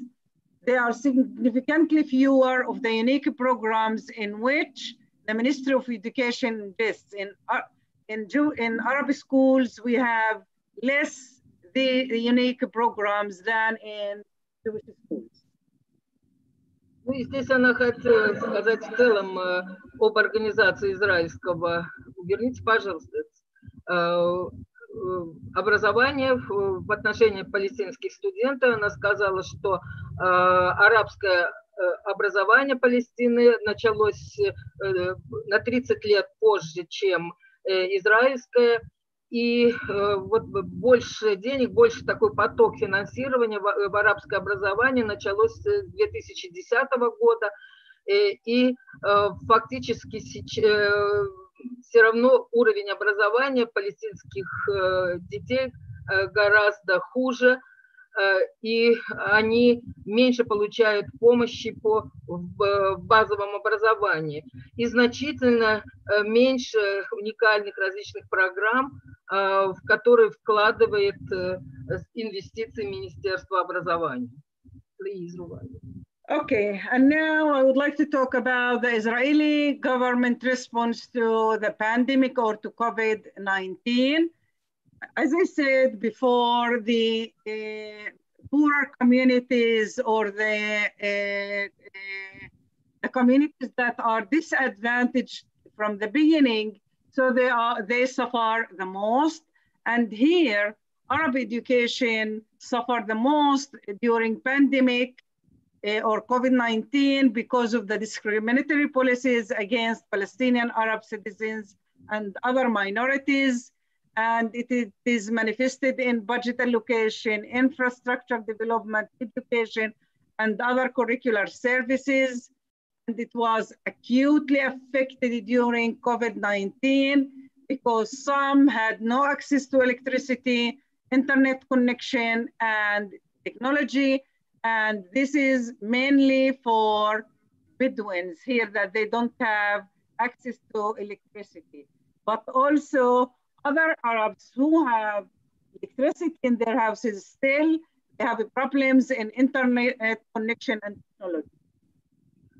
Здесь я коротко только скажу, конечно, что Рувайда считает, что израильское правительство отвечает и несет ответственность за образование в условиях пандемии, и отмечает несколько дискриминационную политику израильского правительства против палестинских жителей, да, арабских жителей и меньшинств.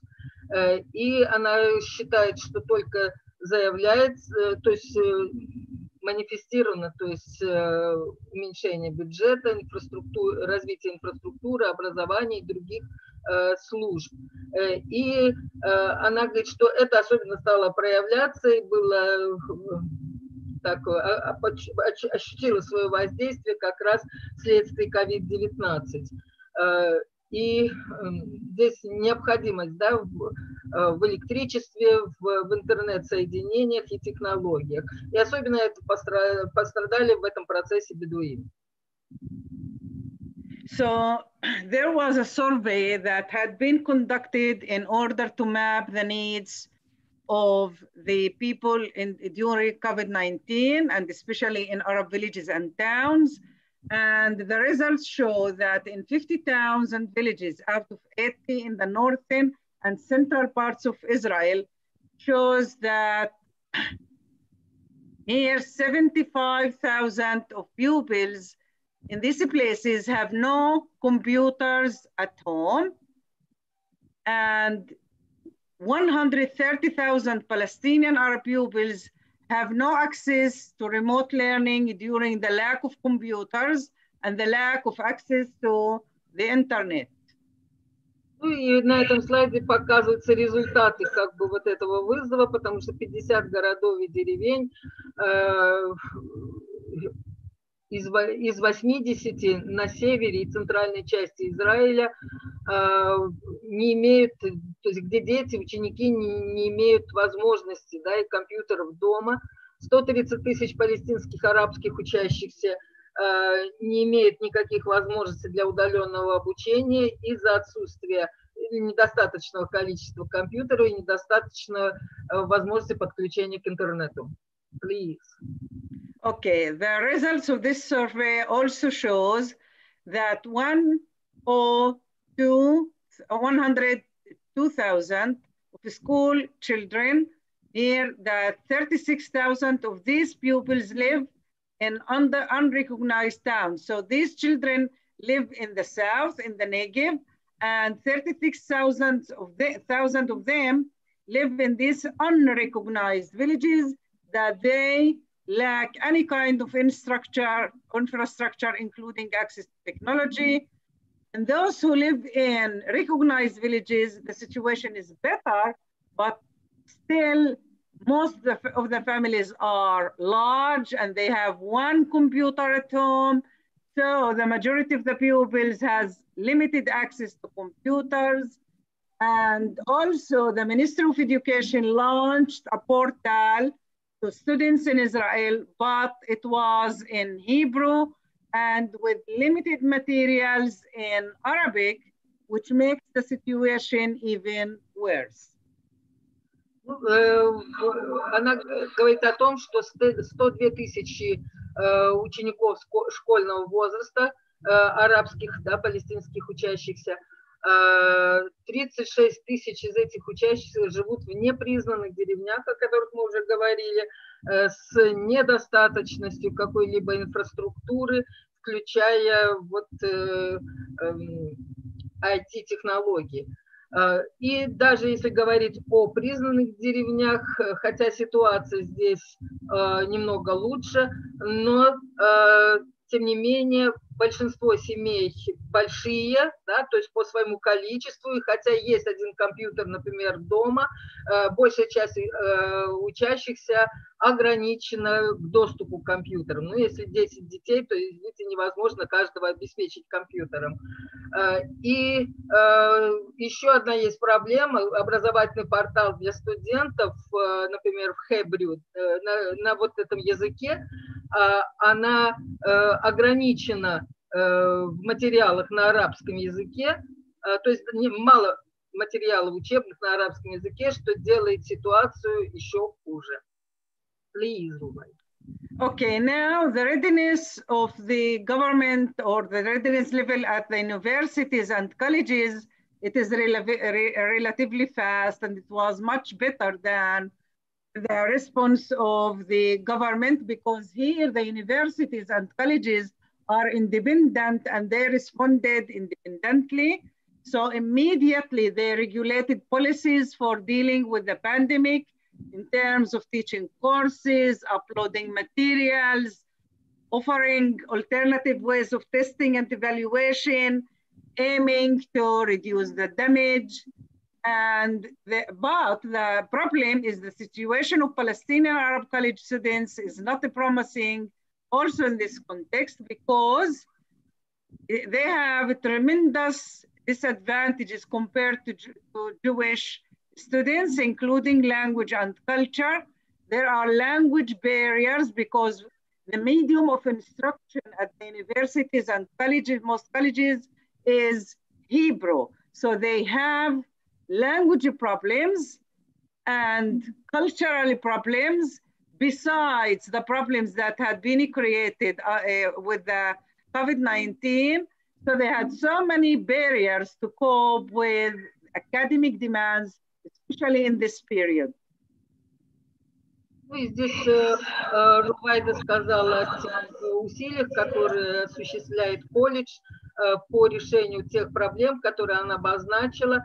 Она рассказывает о политике, которая вот связана с этой пандемией в области подготовки обучающих курсов, загрузки материалов, предлагающих альтернативные пути тестирования, оценки, ну, для того, чтобы сократить этот ущерб, нанесенный образованию арабских студентов, учащихся. И она говорит, что ситуация с палестинскими арабскими студентами колледжа, ну, во всяком случае, не очень такая обещающая, да, в этом контексте. И огромные вызовы, да, то есть, вернее, как вот здесь сказать, господи, извините, огромные недостатки в сравнении с израильскими студентами имеется именно в обучении арабских студентов, включая язык, культурные барьеры в соответствии с академическими требованиями. Okay, so there was a survey that examined or included 675 students in higher education institutes, including colleges and universities, and showed that 10% of Jewish students were considering either quitting or taking a break from their studies, but 22% of Arab students expressed their thinking of considering the same options, which means quitting or taking a break from their studies. But the Ben Gurion University and Sapir College, where they are located in the southern part of Israel, in the Negev, where most of the Arab students are Bedouins there, immediately they responded satisfactorily by providing mobile devices as an alternative to internet connection, and they had fundraising to purchase personal computers. Ну, она показывает исследования, которые проводились, что 675 студентов, получающих высшее образование в институтах, включая колледжи и университеты, показали, что 10%, обследование 675 студентов показало, что 10% израильских студентов считают, ну, достаточным свое образование, или они взяли, да, определенный, прекратили свое образование. Но 22% арабских студентов выразили, что их не удовлетворяет такое образование. И она говорит о том, что Ben Gurion University, да, университет, и говорят о том, что необходимо, то есть они предоставляют мобильные телефоны как альтернативу интернет-соединению, да, то есть нет, компьютер предоставляет студентам мобильные телефоны. Ну и ищут возможности предоставления персональных компьютеров. And also here, but the problems remained acute despite the fact that they tried to help, but since only 3.2% of Arab students compared 5.3% of Jews received the provided aid. So only 3.2% of Arabs received what they expected to receive in terms of aid. Она говорит о том, что проблема сохраняется достаточно остро, потому что только 3,2% арабских студентов в сравнении с 5,3% еврейских студентов получили оказываемую помощь, предоставляемую помощь. Okay, at the end, I would like to add my personal perspective or my personal part. So, because besides being a UNESCO chairholder for multiculturalism, I have another hat, which is I'm the coordinator of the program of accessing higher education to Palestinian Arab students in Beth Bell College, where I work, where I teach. And we have here different programs. It is financed by the Council of Higher Education in Israel. And we receive more than more than $200,000 a year in order to run different programs. The first program is called Step Ahead. The second here, Entering Academia. The third, a preparatory program for science education, and the third, the preparatory program for arts. Step Ahead, in the summer vacation, we provide some mentoring to the new students. All the students mentor new students, and they accompany them to the college, and they visit all of the facilities and services. And we offer courses in Hebrew, English, and the study skills also. And these mentors help the new students, and they work about 60 hours, and they get around $800 each one for helping the new students. We have a program called Entering in Academia. Here we have, besides mentoring, social mentors, we have also programs that help the students academically, the new students. So therefore, hours are allocated to teaching assistants who help the new students cope with the academic demands of the courses. And we have also two programs to prepare Arabic students for majoring in science education, because their achievement in high school in science is not that high. Therefore, we provide here a specific program for 9 months, while we provide or we offer some courses for those who have the potential, but they don't meet the requirements to be accepted in this program. So we help them for 9 months in order to prepare them to be accepted in such a program. And we do the same for arts.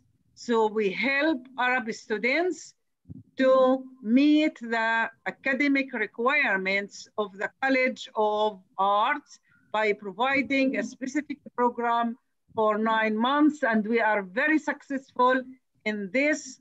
Usually we accept about 10 to 13, and they immediately after they finish, about 10 or 11 from the 12 or 13 students are accepted, and they finish the 4 years of studies successfully. Уважаемые коллеги, я коротко прокомментирую то, что сказала Рувайда, потому что, естественно, я не смогла четко и точно запомнить все цифры, которые она называла, и поэтому не хочу быть увлеченной во лжи здесь в данном случае. Поэтому я хочу только сказать, что как координатор программ в дополнительном высшем образовании для палестинских арабских студентов, Рувайда рассказала о тех проектах, которые реализует их колледж. И он включает разные такие проекты, например, «Шаг вперед», «Вступая в академию», подготовительная программа для научного образования, подготовительная программа искусств для арабских студентов. И она называет цифры, она говорила те гранты, суммы, которые они получают, деньги, которые выделяются для арабских студентов, для того, чтобы и о том, что они организуют сопровождение студентов в процессе реализации этих программ. I would like to add that during COVID-19 in the second semester, we took advantage of this program and we offered help to students who come from an economic disadvantage background, and we offered help to 15 students, and we provided them some financial help, about $700 or $680 each one. And we purchased 4 computers and we put them in the library in order to be checked out. And we provided more hours for teaching assistants in order to help the new students. Опять же, она говорит о том, что они предоставляют арабским студентам всяческую помощь. Я так поняла, где-то $630 стипендия, или 680. И, соответственно, они помогают им приобретать компьютеры, различные средства обучения. То есть таким образом они продвигают, оказывают помощь и продвигают вот образование среди арабских студентов. So, as a result of this situation, I have some recommendations that hopefully our government will implement them.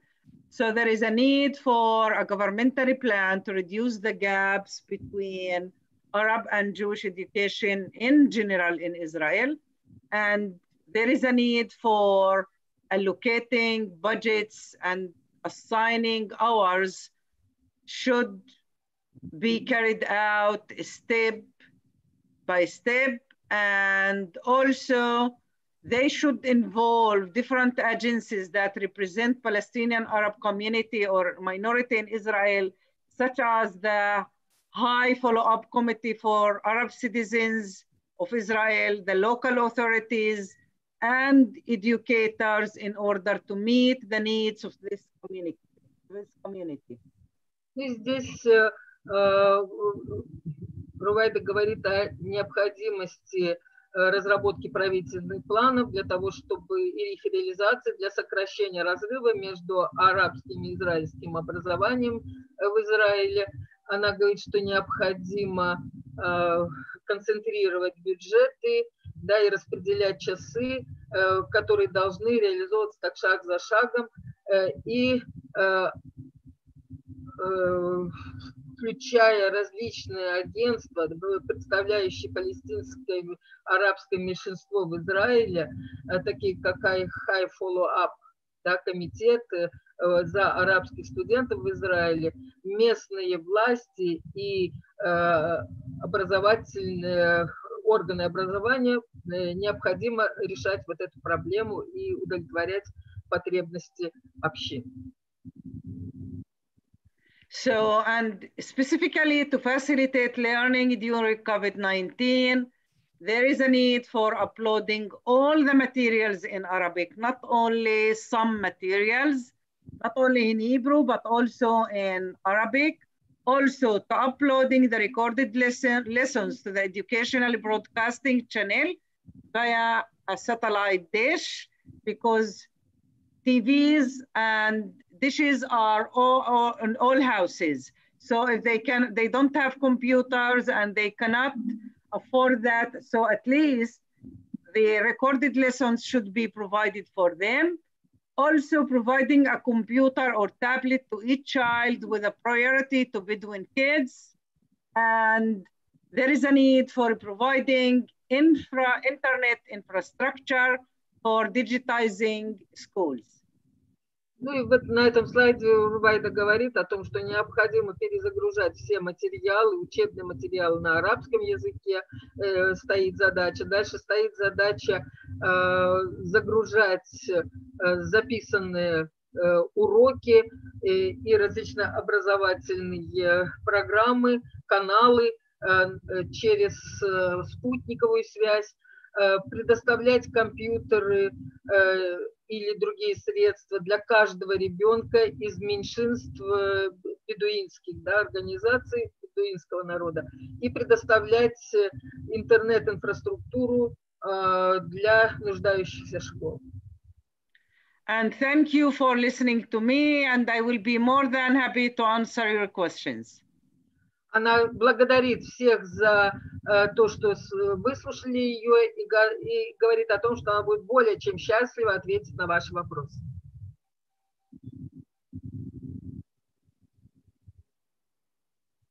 Мы не слышим вас. Да, спасибо, Абурас. Рувайда, слышно сейчас, да? Thank you, Рувайда. Петровна. Thank you. За помощь. Очень интересный доклад. Очень интересный, содержательный доклад. На него поступило вот поступил комментарий, я его сейчас зачитаю, и там же вопрос. Комментарий такой, что такие проблемы, которые существуют у палестинских учащихся, они присутствуют независимо от того, богатая страна или бедная страна. И здесь приводятся данные США, Испании, где от 10 до 20% учащихся имеют проблемы с интернетом, с компьютером и с этим дистанционным обучением. То есть вот такой комментарий был дан. Может быть... Here is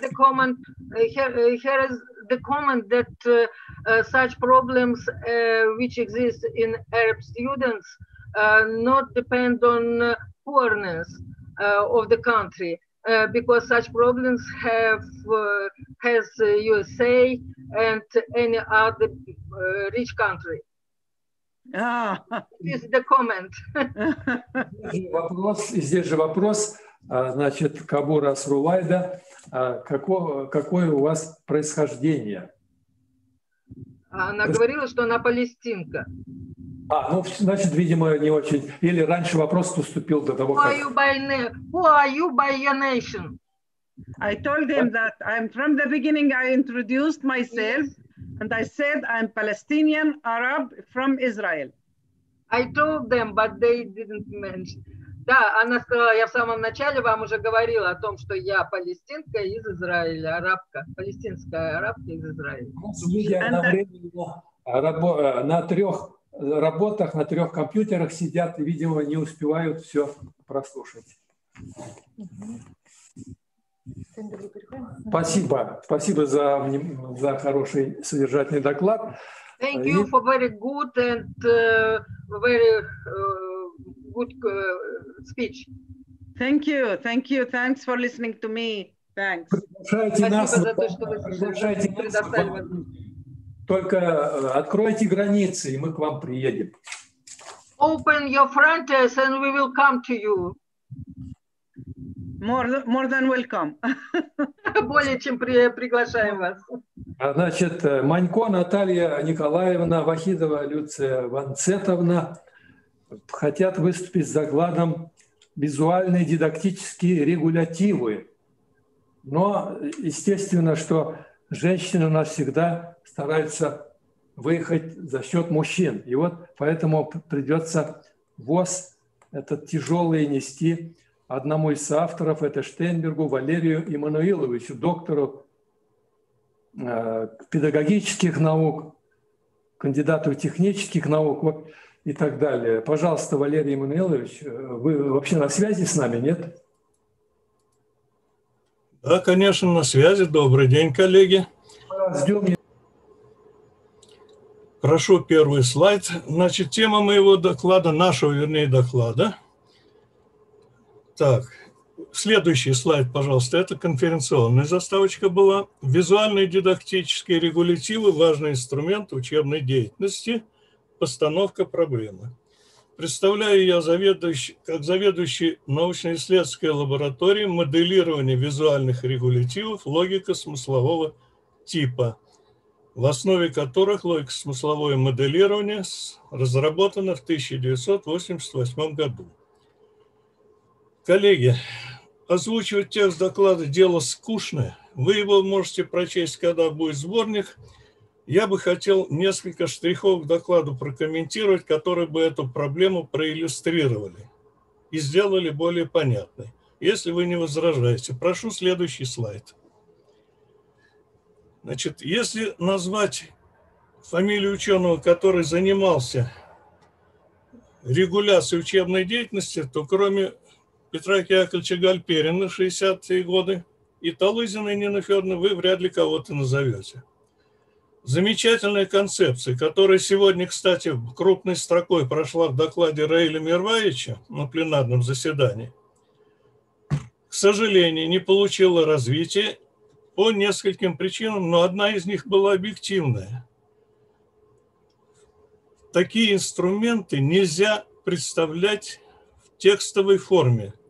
потому что сознание учащегося вынуждено будет переключаться с учебного материала, с лекции учителя, который также в вербальной форме поступает ему в сознание.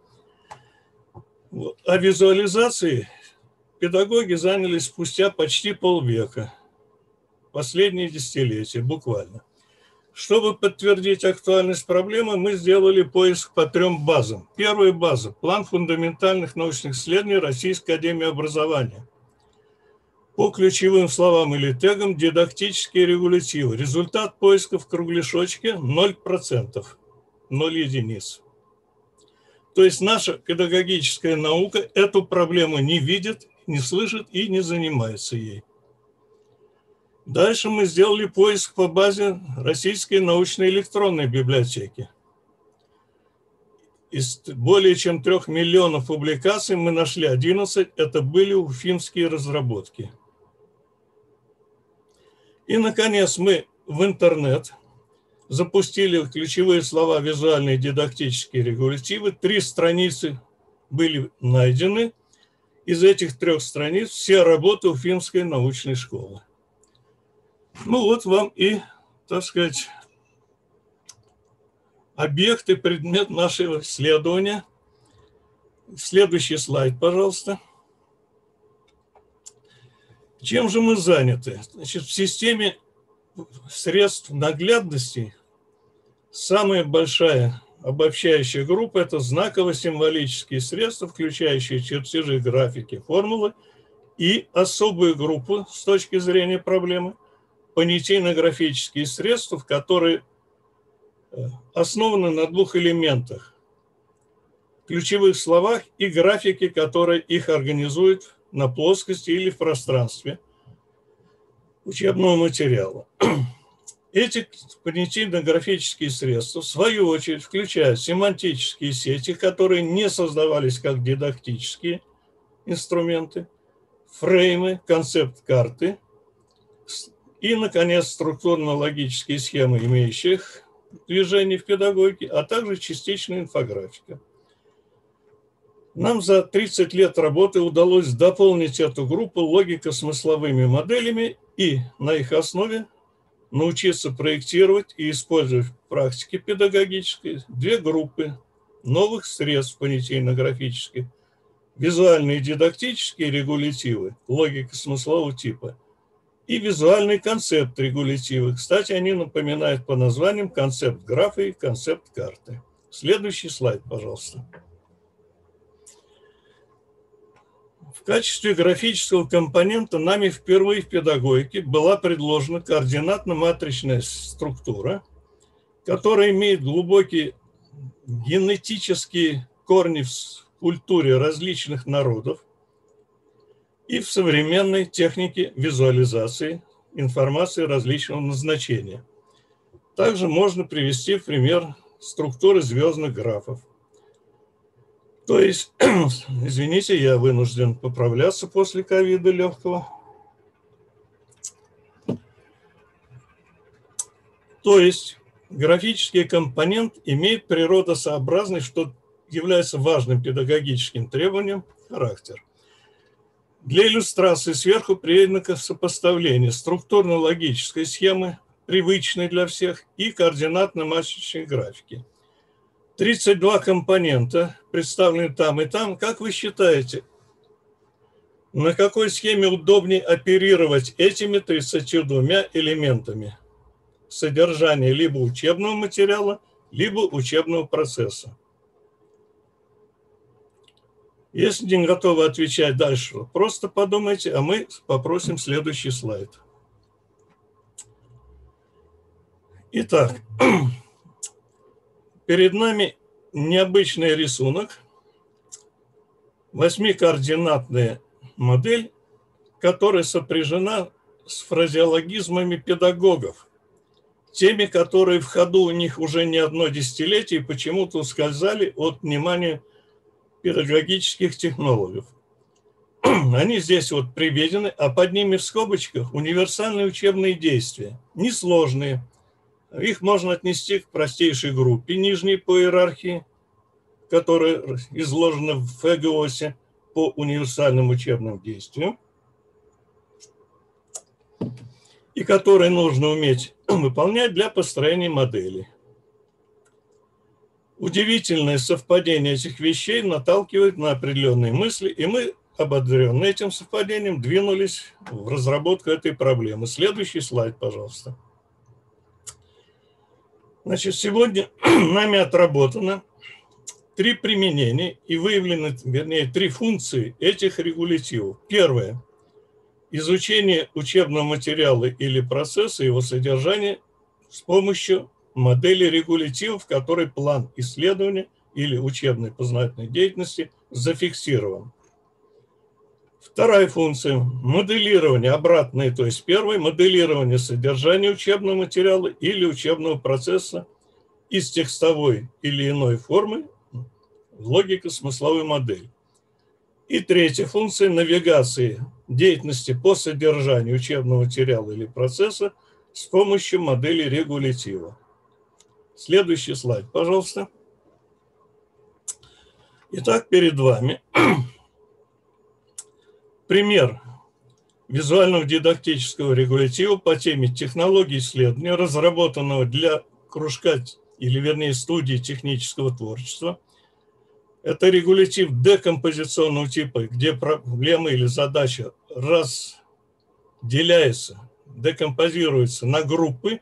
В каждой группе выявляются узловые элементы содержания, а в одной части модели расположены матрицы для анализа результатов решения задачи.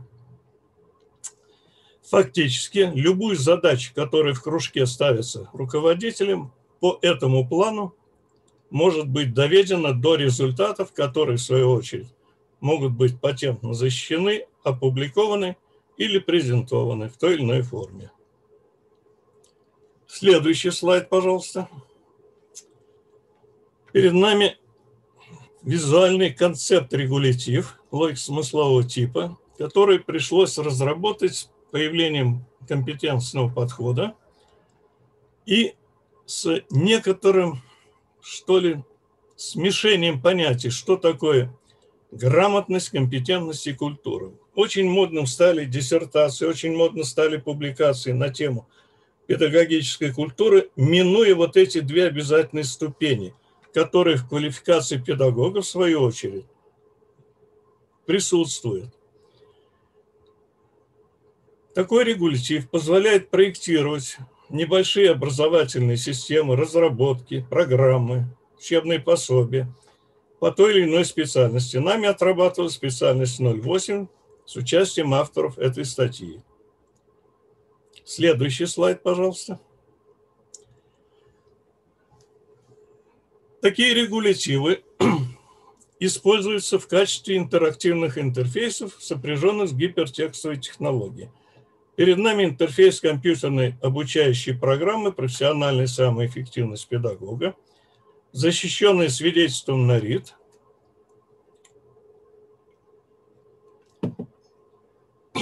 Интерфейс, который представляет собой уже не декомпозиционный, а композиционный регулятив, концепт регулятив, выполненный по предыдущей схеме, но, значит, имеющий активные точки, которые открывают в правом окне необходимую информацию. Следующий слайд, пожалуйста.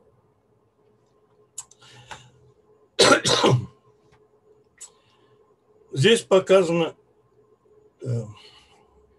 первая страница обучающей программы «Визуальный концепт регулятива логико-смыслового типа», полученные достаточно недавно по результатам работ вузовского гранта. Значит, авторы нашего доклада здесь также представлены. И на обложке представлен вот этот самый концепт-регулятив, на котором изложена информация, нужная для освоения этого подхода и проектирования уже других любых задач педагогического назначения. На кнопках представлены разделы программы с соответствующей информацией файловой, которые в папках по этим кнопкам открываются самостоятельные интерфейсные окна. Следующий слайд, пожалуйста. Начиналось все это в аудиторном формате, испытывалось много лет. Испытывалось, но вот в этом году случилась вот такая обвальная беда, и мы начали экспериментировать в университете по применению регулятивов в дистанционном формате обучения. Гипотеза была несложная. У преподавателя на мониторе регулятив по теме занятий, аналогичные регулятивы на экранах у обучающихся. И тогда нам удается немножко синхронизировать работу группы. Раз. Нам удается получать обратную связь. Такие эксперименты по нескольким специальностям у нас сейчас ведутся. Наверное, к концу учебного года мы уже сможем опубликовать их результаты. Но первые же занятия подтвердили, что не только в аудиторном формате, и в дистанционном также эти регулятивы являются практически единственным инструментом визуального характера у педагога и обучающегося. Потому что все остальные визуальные, как бы сказать, артефакты – это источники информации. Здесь же мы программируем процесс деятельности с этой информацией или саму информацию, но в той логике, в которой процесс работы познавательной с ней надо осуществлять. Следующий слайд, пожалуйста. Дальше мы сделали прогноз, насколько могут быть полезны эти регулятивы в сегодняшних тенденциях цифровизации образования, информатизации и так далее. Значит, центры опережающей профессиональной подготовки. На них очень сильный упор делает руководство образованием и правительство. Предполагаем, что там они могут быть полезны. В цифровой дидактике они точно могут быть полезны, так как вот эти три функции регулирования деятельности, деятельность по преобразованию учебного материала и навигации в учебном материале всегда будут присутствовать при любой форме обучения. В цифровых образовательных платформах, ну и в дистантном обучении тоже на всех уровнях. Не зря здесь внизу дошкольный уровень, потому что мы за много лет апробировали в учебных заведениях дошкольного воспитания, обучения. Вот эти регулятивы, они прекрасно там себя показали. И дальше, значит, вплоть до диссертационных и докторских исследований были они также апробированы. Следующий слайд, пожалуйста. Здесь представлены фотографии разного периода за много лет апробации. Значит, детский сад в форме липучечек ижевского производства, пособие в форме круговой тумбочки с перекодированием информации в пиктограммы под руководством воспитателя и для детей с коррекцией зрения. Здесь наши выпускники прошлых лет с дипломными работами, выполненными с такими иллюстративными плакатами.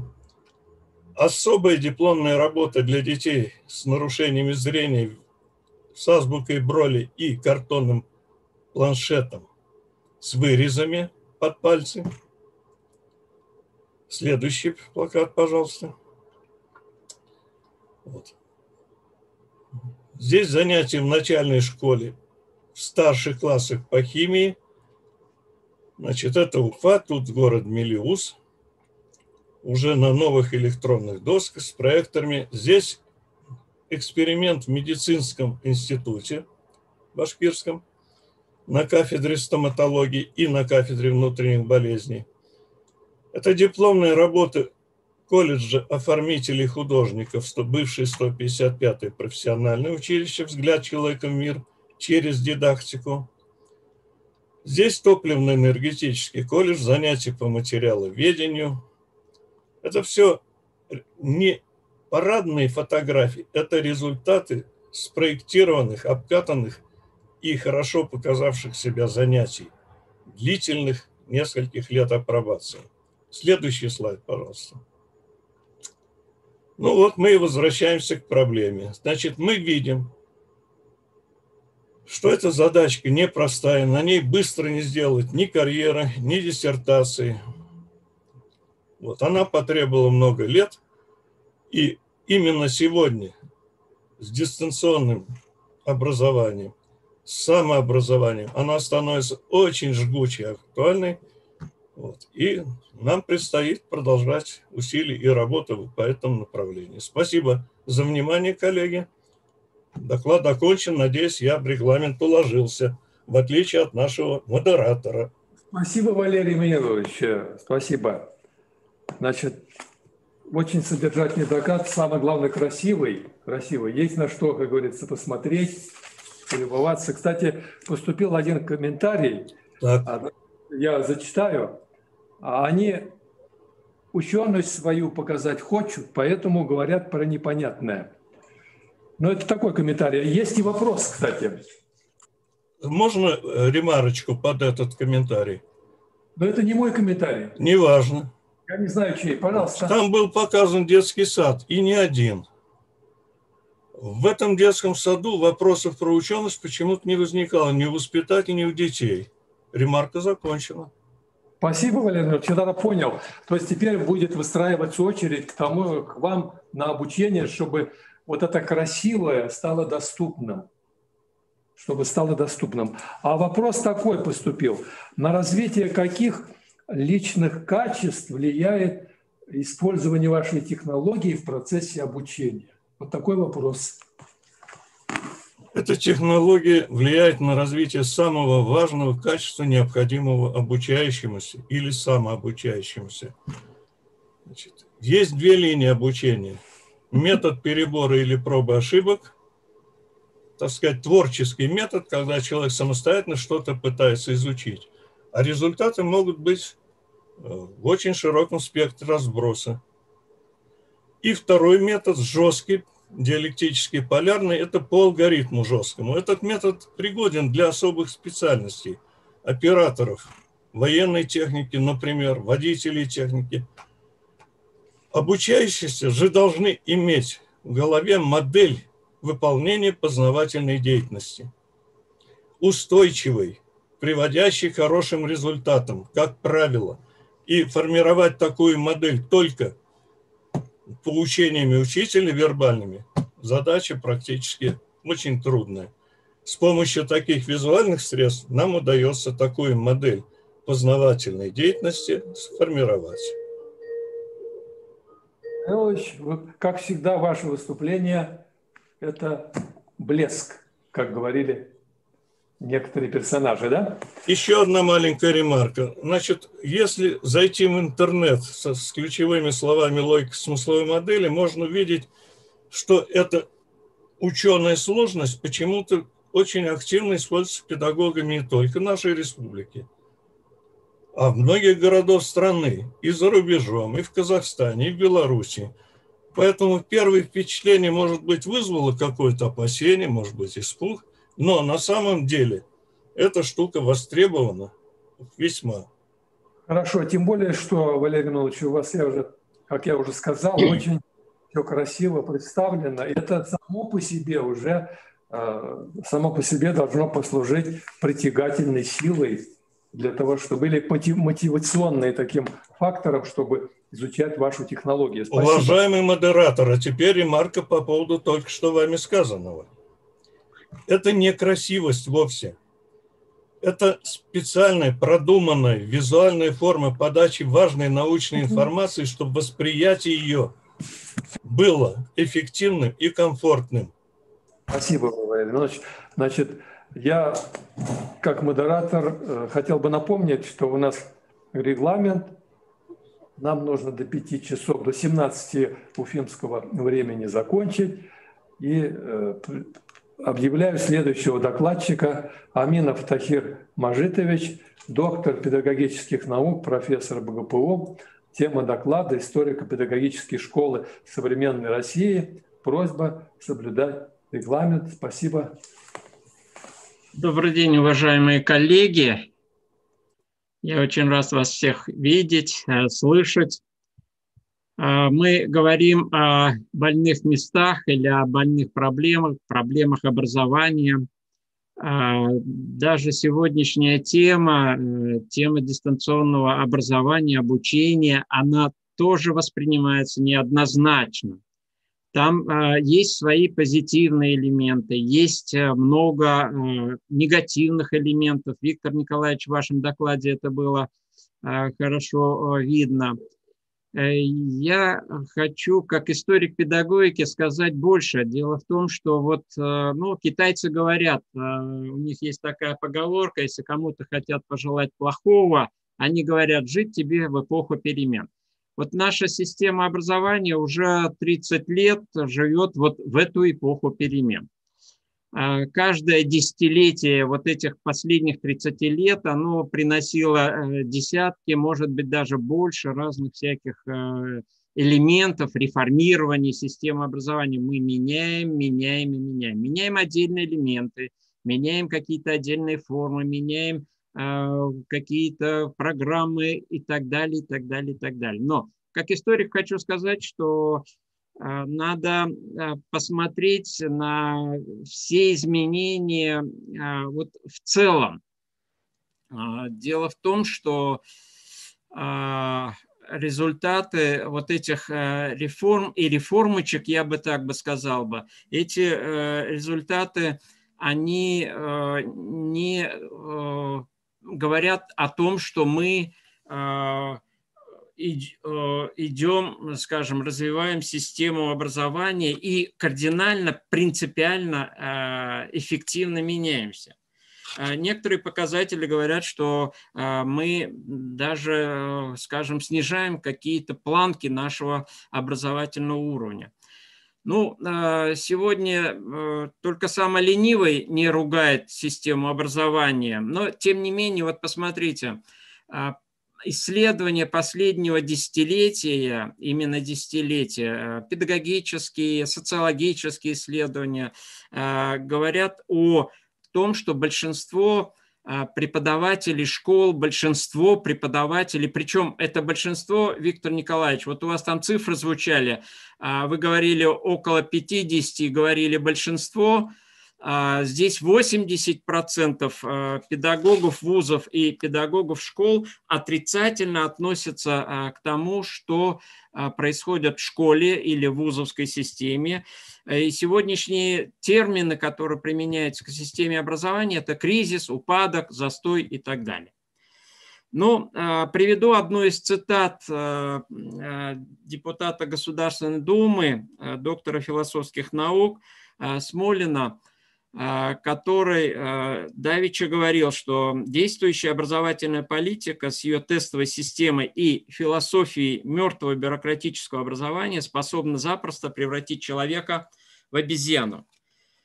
Ну, отсюда давным-давно уже очевидно, что необходимо менять не отдельные детали нашего большого здания, то, что мы называем образованием, а необходимы кардинальные изменения образовательной политики, ну и, соответственно, образовательной практики. В этом отношении опять цитата доктора педагогических наук Белозерцева, который в своей коллективной монографии пишет следующее.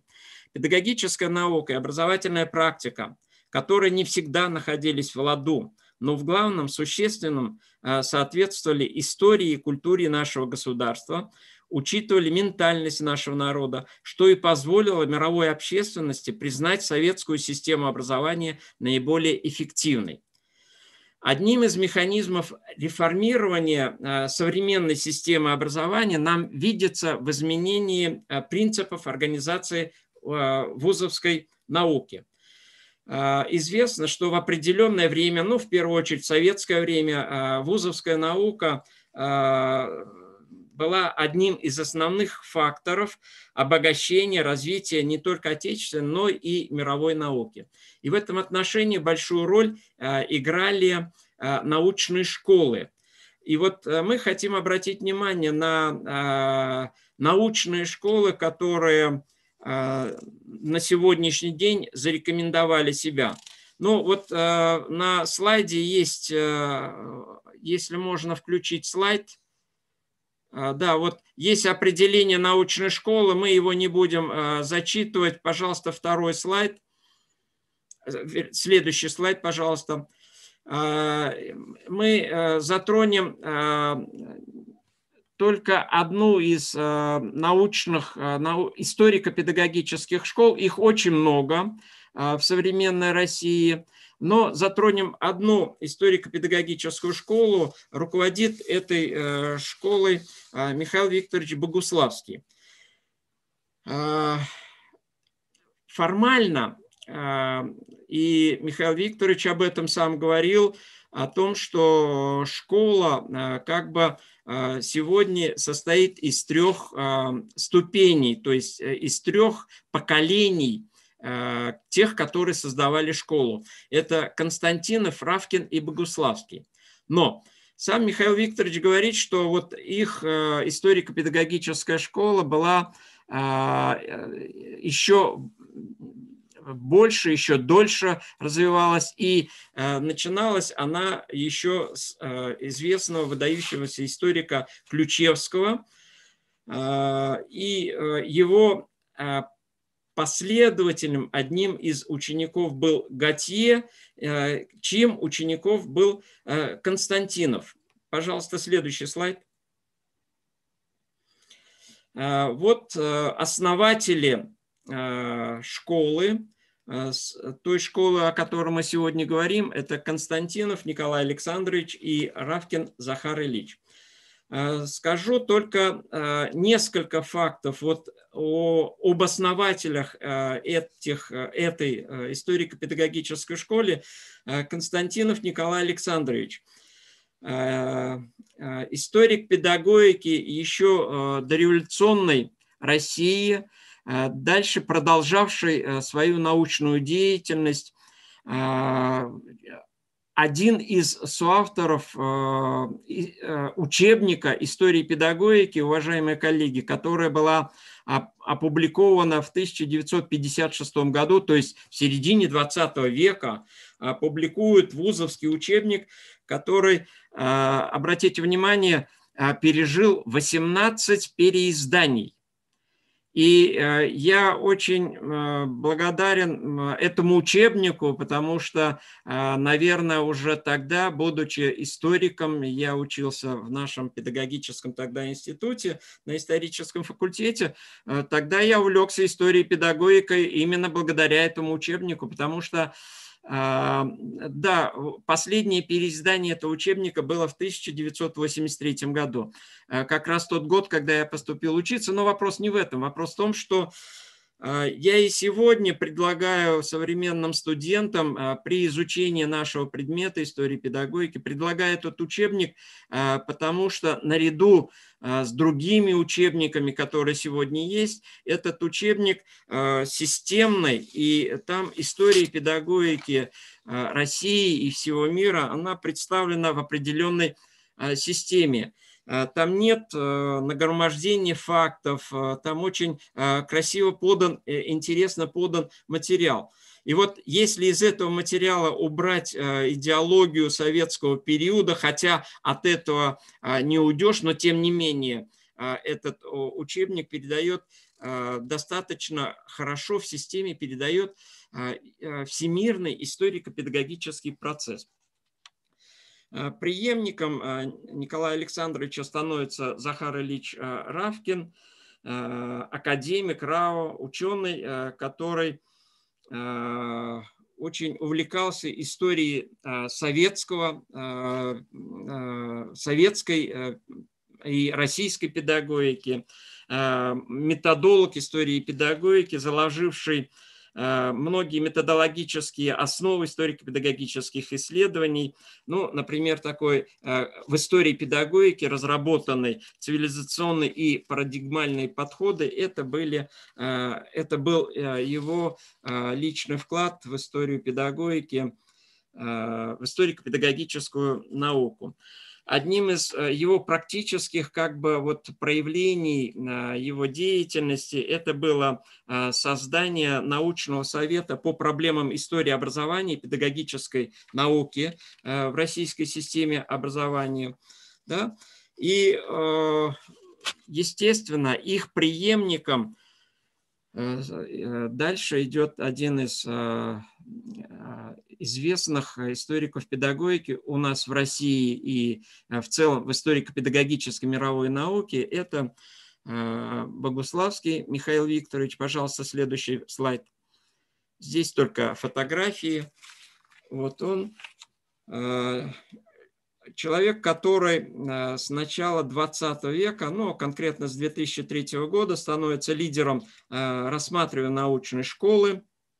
Он заведует лабораторией истории и педагогики, является председателем научного совета по истории образования и педагогической науки РАО.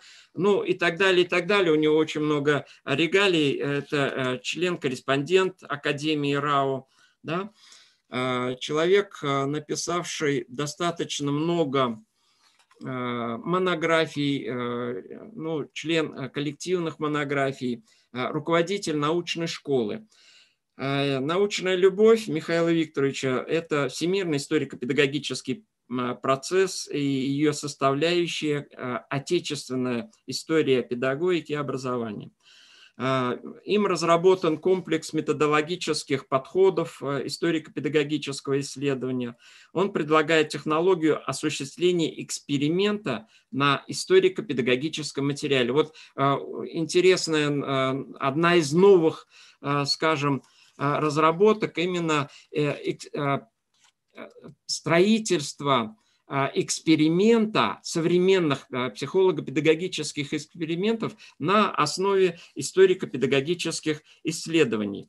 И на вопрос, возможно ли оценка потенциала образовательных новаций на основе предыдущего опыта, у него есть однозначный ответ. Не только возможно, но и необходимо.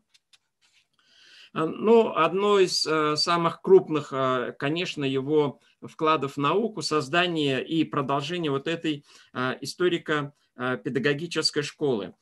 В целом, его историко-педагогическая школа, как бы вот можно привести такую цитату разработки вот их школы. Это кардинальное обновление методологической базы, комплексное изучение, трактовка развития отечественной школы педагогики в русле всемирно историко-педагогического процесса, разработка создания верифицированной модели процесса развития отечественного образования XX века, переосмысление философско-мировоззренческой идейной базы российского образования на основе обращения к трудам Бердяева, Ильина, Розанова и многих представителей эмигрировавших ученых России. Достаточно фундаментальным представляется и система практических результатов вот всей научной школы. Дело в том, что основные фундаментальные историко-педагогические произведения, которыми пользуется сегодня российская наука и всемирная наука, это такие фундаментальные работы, как «Очерки истории школы и педагогической мысли народов СССР», многотомник, который издавался и переиздавался несколько раз. Конечно, одним из значимых показателей этой научной школы являются ее ученики и последователи. Сегодня в школе достаточно много учеников-последователей, которые сами создают историко-педагогические школы. Таким образом, отечественные научные школы на примере рассматриваемой историко-педагогической школы являются одним из главных факторов эффективного системного развития научной образовательной деятельности всех исследователей. Историко-педагогическая школа Богуславского уже второе столетие обогащает науку новыми теориями, концепциями, идеями и мыслями. Хотел бы сказать о том, что история педагогики сегодня действительно одна из весомых составляющих педагогической науки в целом. Дело в том, что ни одно фундаментальное педагогическое исследование невозможно без обращения к тем традициям, к тому опыту, который накопила наша система образования в целом, и советского, и дореволюционного периода. Спасибо за внимание. Спасибо, Тахир Мажитович. Доклад интересный, содержательный. Главное, уложился Тахир Мажитович, в регламент. И тут поступило только одно, значит, один комментарий, все понятно. То есть ваш доклад был полностью ясен, вопросов не поступило. Спасибо. Мы продолжаем наш... То ли люди стали уставать, но, в общем, продолжаем. Царегородцева Елена Анатольевна из Уральского государственного педагогического университета. Значит, будьте добры, отзовитесь, вы с нами, Елена Анатольевна. Она была. Да, я сейчас включу. Добрый день. Вы были с нами, и Уральский госуниверситет, кандидат педагогических наук, доцент кафедры психологии детства, и этим все сказано. Нам очень интересно ваш доклад про психологию, психологические основания реализации цифровых инструментов. Пожалуйста. Коллеги, пожалуйста, включите камеру. С вашей стороны мне пишет, что организатор отключил камеру.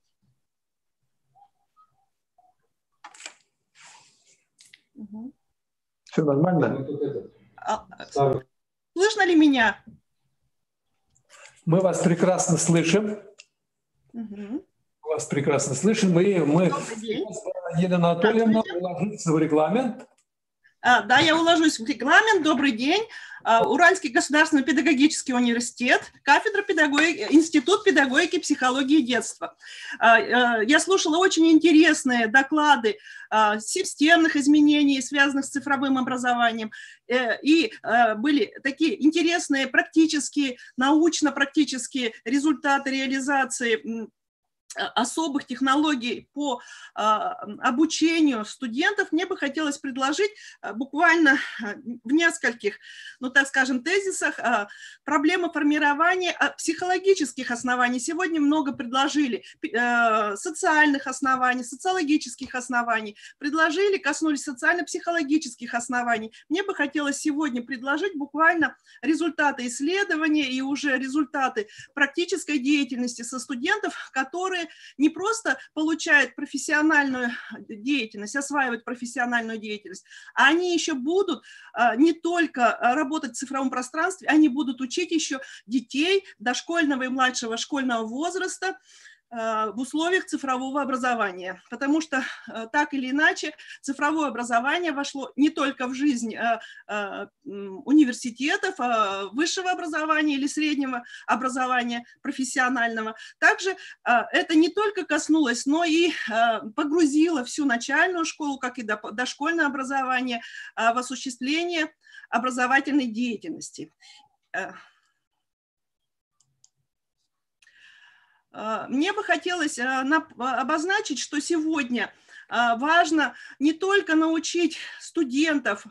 Камера не включается, обозначено, что с вашей стороны организатор выключил камеру. Угу. Я думаю, это не страшно, я только сообщение дам в варианте устном.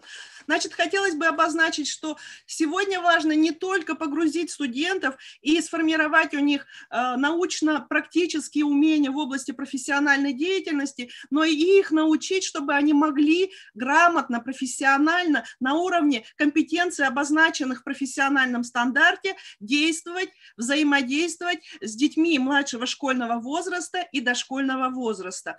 И это очень важно не только в рамках учебной деятельности, но и в рамках внеурочной деятельности.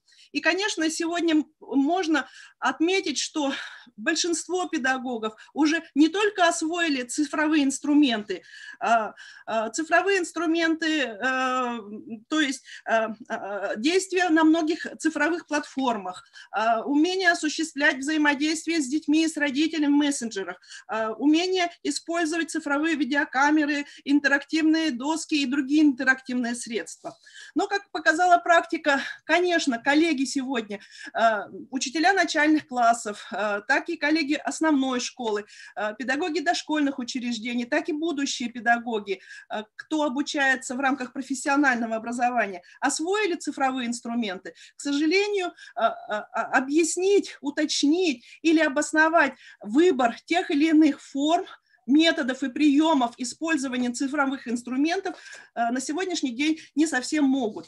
Они представляют опыт, как они используют инструменты, но обосновать свою деятельность не всегда могут осознанно или, может быть, еще пока не задавали этот вопрос, потому что надо было срочно осваивать цифровые инструменты. И вот как показало исследование студентов заочного отделения, около 100 студентов принимали участие, кто уже непосредственно осуществляет профессиональную деятельность, студентов очного отделения выпускных курсов и третьего и четвертого курса получается, что большинство все понимают значимость реализации образовательной деятельности с использованием цифровых инструментов и также использование цифровых инструментов в рамках очного обучения, но, как показала практика, что вот за тем, что они признают необходимость, больше всего, объясняя свои профессиональные действия с позиции психологических, они больше говорят о том, что все обучение основано или ориентировано на то, что учащиеся больше всего познают информацию, слушают информацию от педагога и действуют согласно тем ориентирам, которые представлены на уровне цифрового обучения сегодня, то есть действуют за педагогом. То, как это было раньше в классическом варианте, педагог объясняет у доски, а учащиеся обучаются в классе, слушая за учителем. И вот как раз главный аспект, который сегодня задан в системе начального общего образования, как и дошкольного образования, мотивировать учащихся к обучению. Следующее, формировать очень важно универсальные учебные действия. Сегодня вот коллега очень интересную такую богатую технологию обозначил формирование регулятивных умений. К сожалению, педагоги пока не могут все показать те действительно приемы или обосновать те приемы удержания мотивации, формирования внутренней мотивации учащихся, особенно начальных классов. Не всегда могут обосновать приемы, которые формируют очень важные качества именно в начальной школе. Это социальное качество, взаимодействие, учебное сотрудничество, которое происходило в классе, а сейчас сложно осуществляется в условиях цифрового пространства. Ну и, несомненно, очень важный аспект развития, личностное развитие. И когда мы провели исследование, мы увидели, что, конечно, большинство показывают проблемы в организации, например, проблемы в осуществлении цифрового образования учеников начальных классов. Это физиологический учет психофизиологических особенностей, психологических особенностей детей, и показали, что важно передавать некоторую информацию, формировать некоторую систему знаний по тем или иным предметам. Все остальное как бы невозможно в условиях цифрового пространства. И, несомненно, вот как раз вот эти проблемы, которые были вычленены в процессе исследования, в ходе опроса студентов, будущих учителей начальных классов, так и работающих учителей начальных классов, можно было выделить, и мы выделили и стали реализовывать в образовательной деятельности в рамках психолого-педагогического цикла предметов учебных и педагогической практики изменения содержания учебных курсов. Но в первую очередь, какие были ориентиры в изменении содержания учебных курсов? Расширение представлений студентов о психологических основах цифровых технологий. Не как организовать, а ради чего и как это повлияет на учащихся в организации тех или иных приемов обучения. Следующее. Это понимание и объяснение психологических основ цифровых технологий, влияния цифровых технологий на самих обучающихся не только в когнитивном аспекте развития, но и в формировании субъектности учебно-познавательной деятельности, формирования тех характеристик, которые сегодня заданы в федеральном государственном образовательном стандарте. Еще умение оценивать и осуществление оценивания не по формальным показателям, выполнил, не выполнил работу, и формальная оценка, которая осуществляется через разные Google формы и другие платформы, а оценивание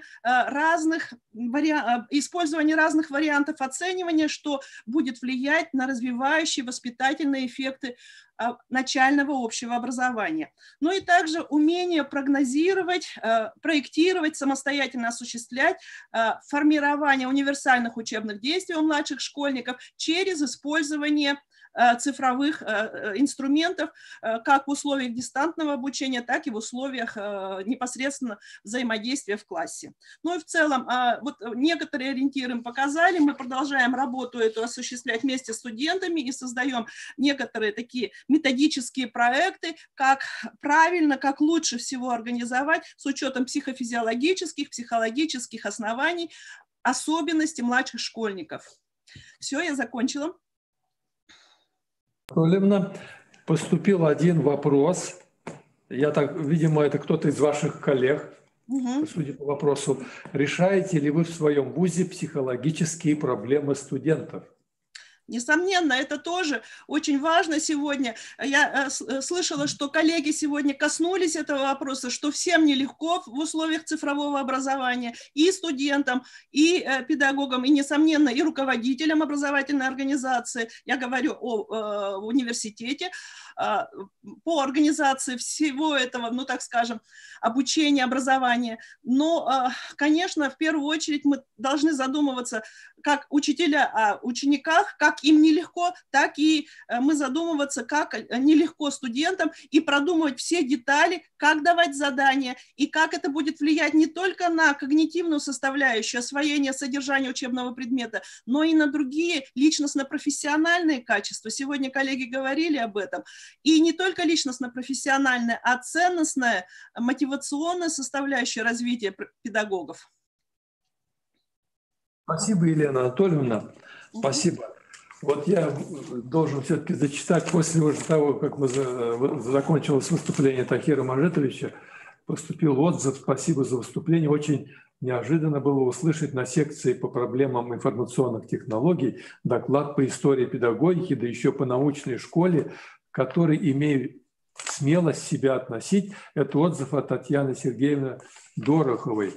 Ну, я считаю своим долгом приятным озвучить этот отзыв, хотя Тахир Мажитович, похоже, уже отлучился. Но это все равно приятно, и мы продолжаем нашу работу.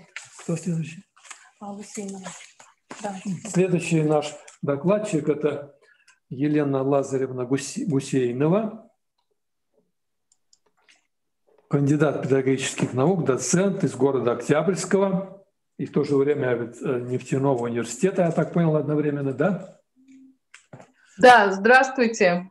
Да. Добрый день.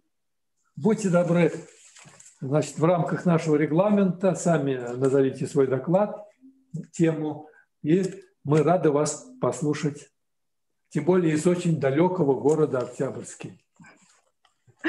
Здравствуйте, я приветствую всех участников конференции. Ну, уже все подходит к концу, все было бы очень интересно. Все доклады актуальны, с таким интересом прослушала. И, в общем, я постараюсь как можно быстрее представить свой доклад. Меня зовут Гусейнова Елена Лазаревна. Я работаю в Октябрьском филиале УГНТУ на кафедре МТМ, доцент, но в то же время я кандидат педагогических наук. Веду я техническую дисциплину, которая называется гидравлика. И мой доклад как раз вот посвящен анализу результатов, которые я получила, проведя весь вот этот весенний семестр в том формате, ну, в котором мы работали все. Можно, пожалуйста, слайды? Так, ну это я читать не буду, то есть получается, как бы вот этот доклад есть, и он, я так поняла, что всем разошлют, это можно прочитать, то есть вступление. Давайте дальше. Так, это опять же про ту ситуацию, про форс-мажорные обстоятельства, которые нас всех вынудили в середине семестра без каких-то подготовительных мероприятий перейти вот к этой дистанционной форме обучения. Можно дальше?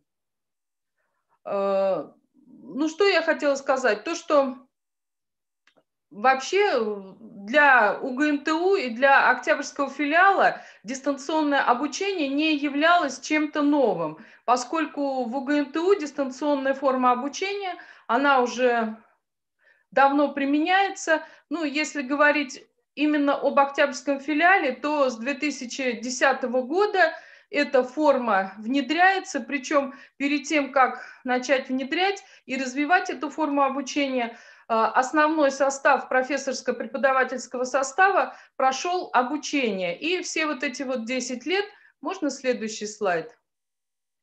Все 10 лет преподаватели дистанционное обучение в той или иной мере все-таки у себя использовали. То есть кто-то больше, кто-то меньше. Но, в общем, знакомство есть практически у всех. Но одно дело, когда, допустим, основным является обучение в обычном формате, в классическом формате, а дистанционная форма является как бы дополнительным таким элементом, это вот одно. А с марта, именно с 16 марта 2020 года всех перевели в дистанционную форму обучения. И, в общем, тут уже каждый приспосабливался как мог и использовал те моменты, те знания, те какие-то умения, которые у него были вот на данный момент. И я бы хотела именно сказать про себя и про свою техническую дисциплину, поскольку я думаю, что какие-то нюансы в преподавании дисциплин гуманитарного характера или технических дисциплин все-таки существуют. Следующий слайд, пожалуйста. Так, вот это вот про модуль, это тоже я не буду читать. Можно следующий слайд? Вот что именно напрягло меня? Во-первых, это состав учебно-методических материалов. Учебно-методические материалы, я так полагаю, что у каждого преподавателя есть по всем видам учебных занятий. Допустим, вот моя дисциплина гидравлика, она подразумевает проведение лекционных, практических, лабораторных занятий. Все учебно-методические материалы у меня существовали, и, в принципе, когда я вела занятия аудиторно, они меня устраивали. А столкнувшись вот с такой полной дистанционной формой, я поняла, что те материалы, которые у меня есть, они не в полной мере подходят именно к дистанционной форме. Возникла большая необходимость доработки и разработки этих самых материалов. И какие-то моменты я вот сегодня в докладах услышала, то есть как, допустим, использовать какие-то современные научные разработки, допустим, та же логико-смысловые модели, которые бы приблизили качество учебно-методических материалов для более лучшего, что ли, предоставления в этой самой дистанционной форме. Следующий момент, с которым я столкнулась, можно следующий слайд?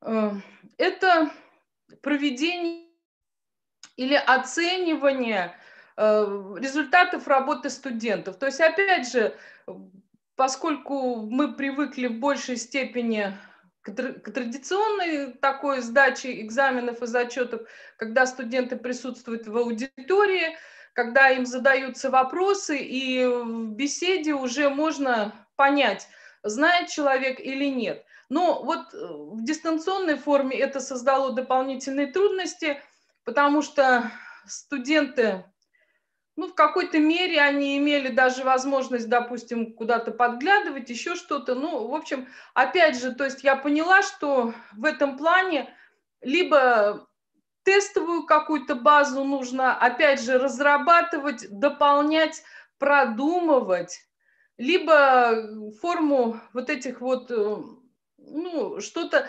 типа аудиторной сдачи тоже, опять же, разрабатывать и, опять же, продумать, потому что это была недостаток в этом я увидела. Так, следующий слайд. И еще один момент, который меня тоже очень напряг, и это уже тоже прозвучало сегодня, вопросы такие задавали, момент, который связан с мотивацией студентов. Вообще, ну, я так думаю, что для студентов это тоже было тяжело. Вот этот вот переход, он же сказался не только на преподавателях, но и на студентах тоже. Об этом тоже говорили сегодня. И часть студентов, я поняла так, что они восприняли этот переход вообще как дополнительные каникулы. То есть кто-то не смог включиться, кто-то не смог, видимо, себя самоорганизовать и заставить работать. Вот это вот такой момент был. Кто-то включился в работу только в конце семестра. Были такие. Следующий, можно слайд? Еще, опять же, вот на слайде как раз прописано, с чем я столкнулась. Это было нарушение сроков выполнения заданий. Допустим, были определенные сроки оговорены, и часть студентов активно не вписывалась. Причем вот эти студенты, как правило, были одни и те же. Я так понимаю, что тоже они, опять же, не могли себя организовать, не могли как-то подружиться со временем, и вот это вот сказалось. Было заметно формальное отношение к выполнению заданий. Следующее. Большое количество откровенных списываний. Ну, здесь даже, может быть, не то, что списывание, а я столкнулась с тем, что поскольку задания высылались в электронном виде, то некоторые студенты просто одно и то же задание присылали несколько раз. Было такое. В общем, получается, что как бы с психологической точки зрения какие-то студенты, видимо, не смогли справиться с собой в условиях вот этой вот ситуации, ну и показали низкую ситуационную независимость. Вот. Ну и плюс еще, поскольку дисциплина техническая, и она подразумевает выполнение лабораторных работ именно в лабораториях, то в дистанционном режиме проведение работ просто не предоставляется возможным. Я, конечно, нашла способ, каким образом это сделать, могу рассказать. В Октябрьском филиале по гидравлике помимо вот стационарной лаборатории имеется настольная лаборатория «Капелька». То есть это маленькие лабораторные такие установочки, где-то размером примерно 30 на 40 сантиметров. И когда вот это все началось, я просто взяла домой и ребятам в онлайн-формате показывала лабораторные работы. И вот таким образом как-то из ситуации мы вышли. Так, ну, в принципе, все. Можно следующий слайд. Здесь уже выводы. Ну, какие выводы? То, что мы все прекрасно понимаем, что дистанционное образование даже с окончанием пандемии, оно уже не уйдет. В какой-то форме оно все равно останется с нами. И поэтому просто нужно анализировать эти моменты, делать выводы и пытаться как-то вот эти вот выводы, анализ претворить в жизнь, чтобы как можно более качественно готовить наших студентов. Ну все, спасибо за внимание. Я уложилась, надеюсь. Спасибо за очень такой информативный, а главное, основанный на конкретном опыте, конкретных исследованиях доклад.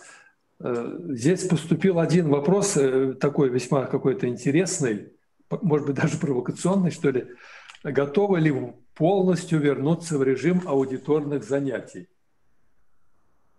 Ну, я даже не знаю, потому что какие-то определенные моменты удобные в дистанционной форме все-таки существуют.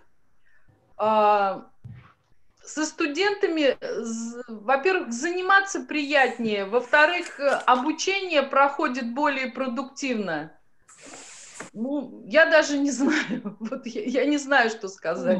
Нет, весь я не умру, то есть я имею в виду дистанционное образование никогда полностью от нас уже не уйдет. Я правильно Нет, оно не уйдет, я это поняла точно. То есть вы не готовы полностью перейти на аудиторные занятия, если так? Да нет, если, допустим, завтра будет полностью аудиторные занятия, пожалуйста, я с радостью перейду и буду работать.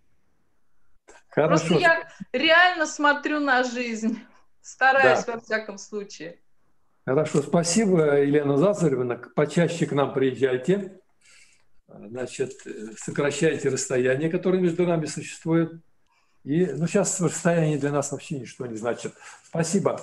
Я пока отлучался, Тахир Мажитович, я огласил приветственное письмо в ваш адрес. Тахир Мажитович, вы слышите меня? Был отзыв, поступил по отношению к вашему выступлению. Кому-то вы бальзам на душу ваше выступление, не кому-то, а именно Татьяне Сергеевне Дороховой. Ну, это, наверное, приятно вам, да? Что вы Конечно. Сюрприз преподнесли, человек не ожидал, и вот, пожалуйста, да? Приятно. Спасибо огромное. Так, у нас следующий выступающий Гусаров Александр Вячеславович.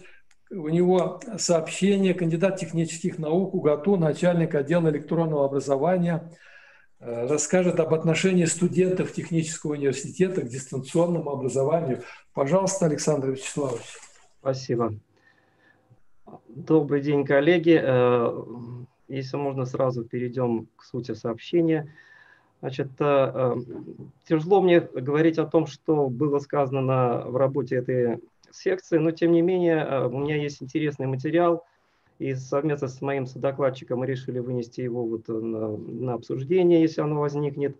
Дело в том, что у нас есть два замера таких социологических, которые производились независимые службы, то есть это вообще был правком студентов, профсоюзный комитет студентов УГАТУ, он проводился и в весеннем, и в начале, на тот момент, осеннего семестра, что позволило произвести некую оценку, что же изменилось в отношении студентов вот за прошедшее время, когда мы резко все стартовали по известным причинам на дистанционное образование, и что удалось поменять в отношении, значит, вот за прошедшие месяцы. Значит, цифры вы видите, более подробная информация, я надеюсь, что вы сможете посмотреть в сборнике трудов, поэтому, пожалуйста, следующий слайд. Есть интересный момент, связанный с тем, что действительно это была, с одной стороны, независимая оценка, с другой стороны, поскольку ее делали непрофессионалы, было тяжело вообще сопоставлять, чтобы увидеть некую динамику. В результате удалось вывести с некоторыми еще переформатированиями, скажем так, шкал каких-то там оценок. Вот ответы на вот эти 4 вопроса, которые вы видите на экране, по которым мы сейчас пройдемся. И, если можно, следующий слайд. Вот здесь приводится круговая диаграмма. Видно, что если посмотреть, я ключевую вещь скажу, о том, что количество оцениваемых, то есть количество опрошенных студентов у нас увеличилось в сентябре по сравнению с весенним семестром. И поэтому, несмотря на то, что цифры все устраивает, все нравится, там 70,5% в апреле, 76% в сентябре, количество удовлетворенных, скажем так, за счет того, что опрошенная база стала больше, можно говорить о том, что отношение к системе дистанционного обучения, это не вообще в целом дистанционному обучению, оно все-таки у нас увеличилось. Если можно, следующий слайд. Очень важный, я считаю, вот вопрос, который был поднят самими студентами, и то, что здесь вот получились такие результаты. Наверняка сегодня говорилось о том, что, я, по крайней мере, слышал о том, что колоссально возросла нагрузка на преподавателей. Я тоже преподаватель технической дисциплины, поэтому все сомнения, все сложности, все проблемы, о которых говорилось в предыдущем докладе, я полностью поддерживаю. То есть это очень тяжело перевести, например, лабораторный практикум в дистанционный формат, в онлайн-формат. Так вот, возросла нагрузка и на преподавателей, и на студентов. И единственное, что кажется мне плюсом, это то, что у нас появилась позитивная динамика, которая включает о том, что нет таких уже резких расхождений, когда кто-то говорил весной, что 2 часа он находится, значит, в дистанционном формате, или там 8 часов, или более 8 часов. Результат говорит о том, что большая часть оценок, то есть консолидировалась в районе от 3 до 5 часов в день. К сожалению, поскольку, опять-таки, это был опрос независимый, нельзя выделить, определить, то есть входит ли это просто онлайн-работа или это все-таки включает в себя самостоятельную работу студентов. К сожалению, это так. Пожалуйста, следующий слайд.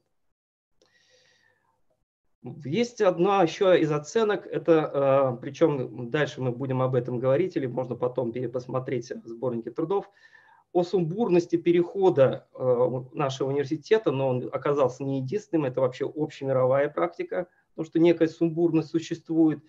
В частности, она выразилась в том, что большое количество информационных систем было задействовано. Ну, как правило, это были некие рекомендации, которые мы выработали, но мы не ограничивали работу преподавателей, то есть оставляли для них какую-то возможность выбора.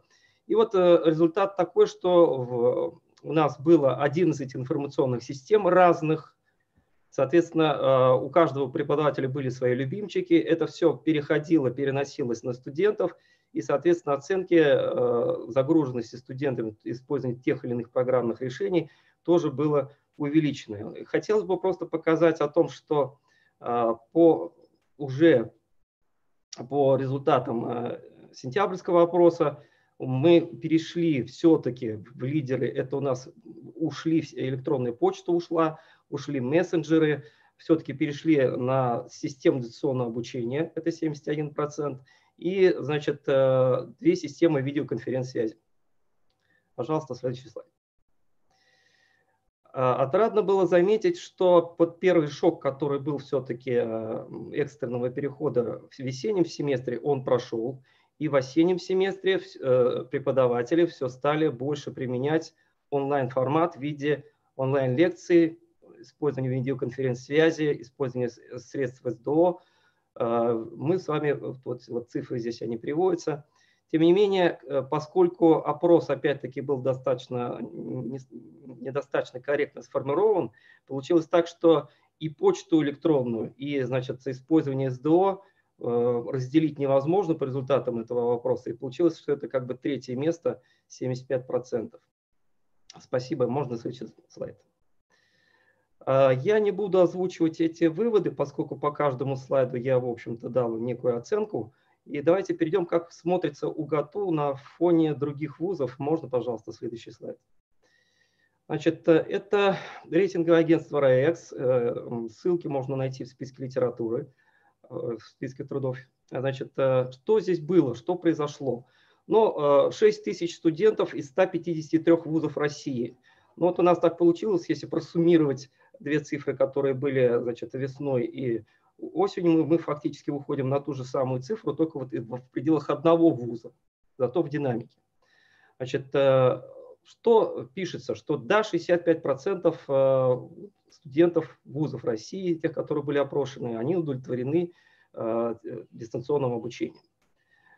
Огромный рост нагрузки. Это, по-моему, отмечалось всеми. Действительно, преподавателям показалось, что раз студенты теперь могут изучать все это дистанционно, в приятной домашней обстановке, хотя действительно многие покинули вообще города и перевернулись по месту постоянного проживания, значит, что можно давать больше домашних заданий. Вот вполне возможно, что неудовлетворенность связана с тем, что более 8 часов, это, видимо, те мотивированные студенты, которые хотели охватить все, что можно, работали дольше 8 часов, это, конечно, чрезвычайная нагрузка. Вот по поводу сумбурности, здесь я привел как раз цифру о том, что слишком много было информационных систем, что можно было сопоставить между собой. Ну и видеосеминары, то есть онлайн-формат, оказывается, это тоже вообще не является основным по результатам вот этого оценки рейтингового агентства. То есть получается где-то около 60-70% все-таки это то, что идет в онлайн-формате, то есть так, как существует видеоконференц-связь. Если можно, еще один слайд. Коротко, если говорить о том, что как вообще вузы России, как УГАТУ, как другие известные мне вузы вошли в дистанционный режим, в общем-то, перевод был сумбурный, быстрый, резкий, несмотря на те наработки, которые, безусловно, присутствовали не только в российских вузах, но и в вузах других стран. Вот интересно посмотреть все-таки вот эту вот оценку рейтингового агентства, там есть конкретные примеры, что даже в цивилизованных, как говорят, странах и продвинутых в области электронного онлайн-обучения там тоже были проблемы. Спасибо, коллеги. Если есть вопросы, я готов пояснить. Спасибо, Александр Вячеславович. Это было очень информативно. Оно дополнено информацией, которую дали другие спикеры. Спасибо. Спасибо. Тем более, когда эта информация исходит от начальника отдела электронного образования. Конечно, это особо ценный подход такой. Спасибо. У нас остался один выступающий, Севастьянов Алексей Сергеевич с Аграрного университета. То есть, получается, мы начали с Аграрного университета и заканчиваем. То есть, отсюда мораль какая? Возрождать село надо. Возрождать. И вообще переселяться надо нам на село. В сельскую местность. Поэтому вот Севастьянов Алексей Сергеевич выступит с докладом. Вот, кстати, заведующий сектором Центра эстетического воспитания. Так что послушаем его, пожалуйста. Здравствуйте, уважаемые коллеги. Рад присутствовать на конференции. Очень полезная и интересная для меня информация была услышана.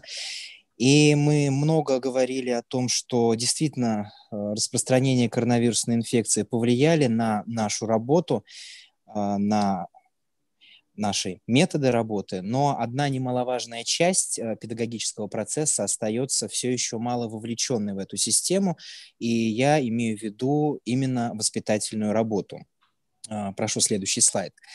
Следует отметить, что организация воспитательной работы с использованием системы электронного обучения имеет ряд проблем, которые представлены на слайде.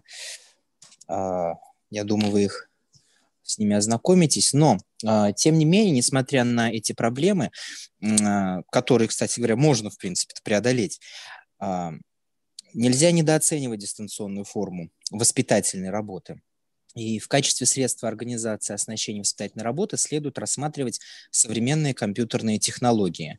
Благодаря компьютерно-информационным технологиям дистанционная воспитательная работа с обучающимися может решать ряд следующих задач. Я прошу следующий слайд.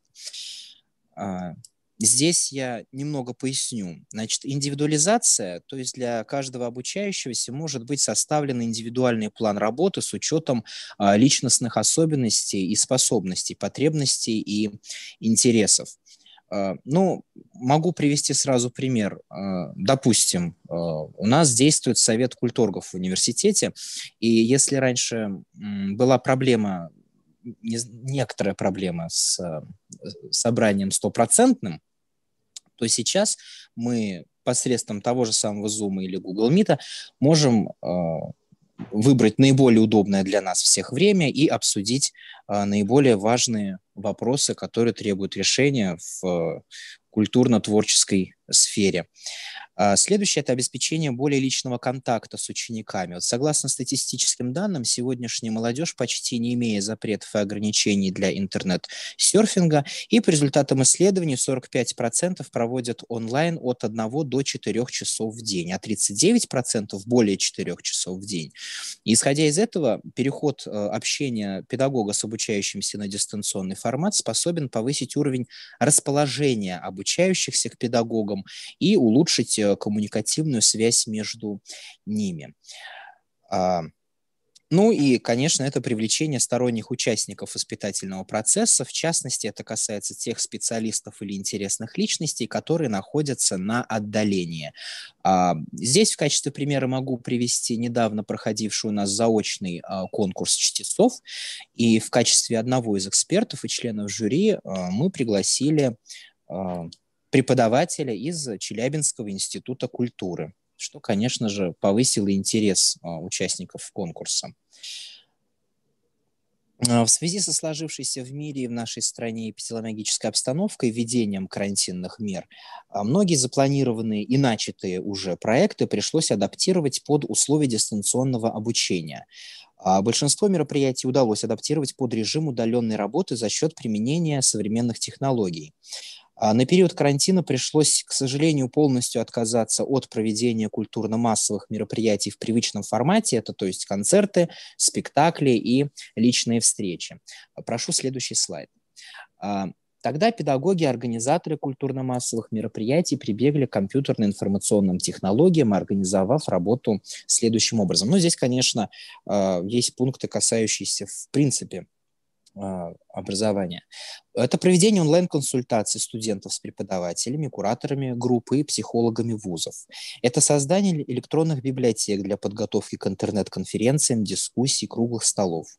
Проведение интернет-конференций, обсуждения, общение студентов и преподавателей в блогах, чатах, форумах с помощью программных продуктов, таких вот как Zoom, Google Meet. Проведение компьютерных тестирований, обработка результатов диагностики с помощью компьютера. И, конечно, это проведение конкурсов и фестивалей в режиме онлайн. И сейчас, после частичного снятия жестких карантинных мер, ряд нововведений прижился и получил одобрение как студентов, так и педагогов.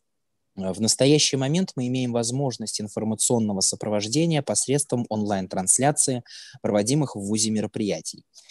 При подготовке и проведении мероприятий, направленных на решение вопросов воспитательной работы, следует помнить о заинтересованности обучающихся в процессе мероприятий и обучения, поскольку именно интерес лежит в основе учебно-воспитательного процесса.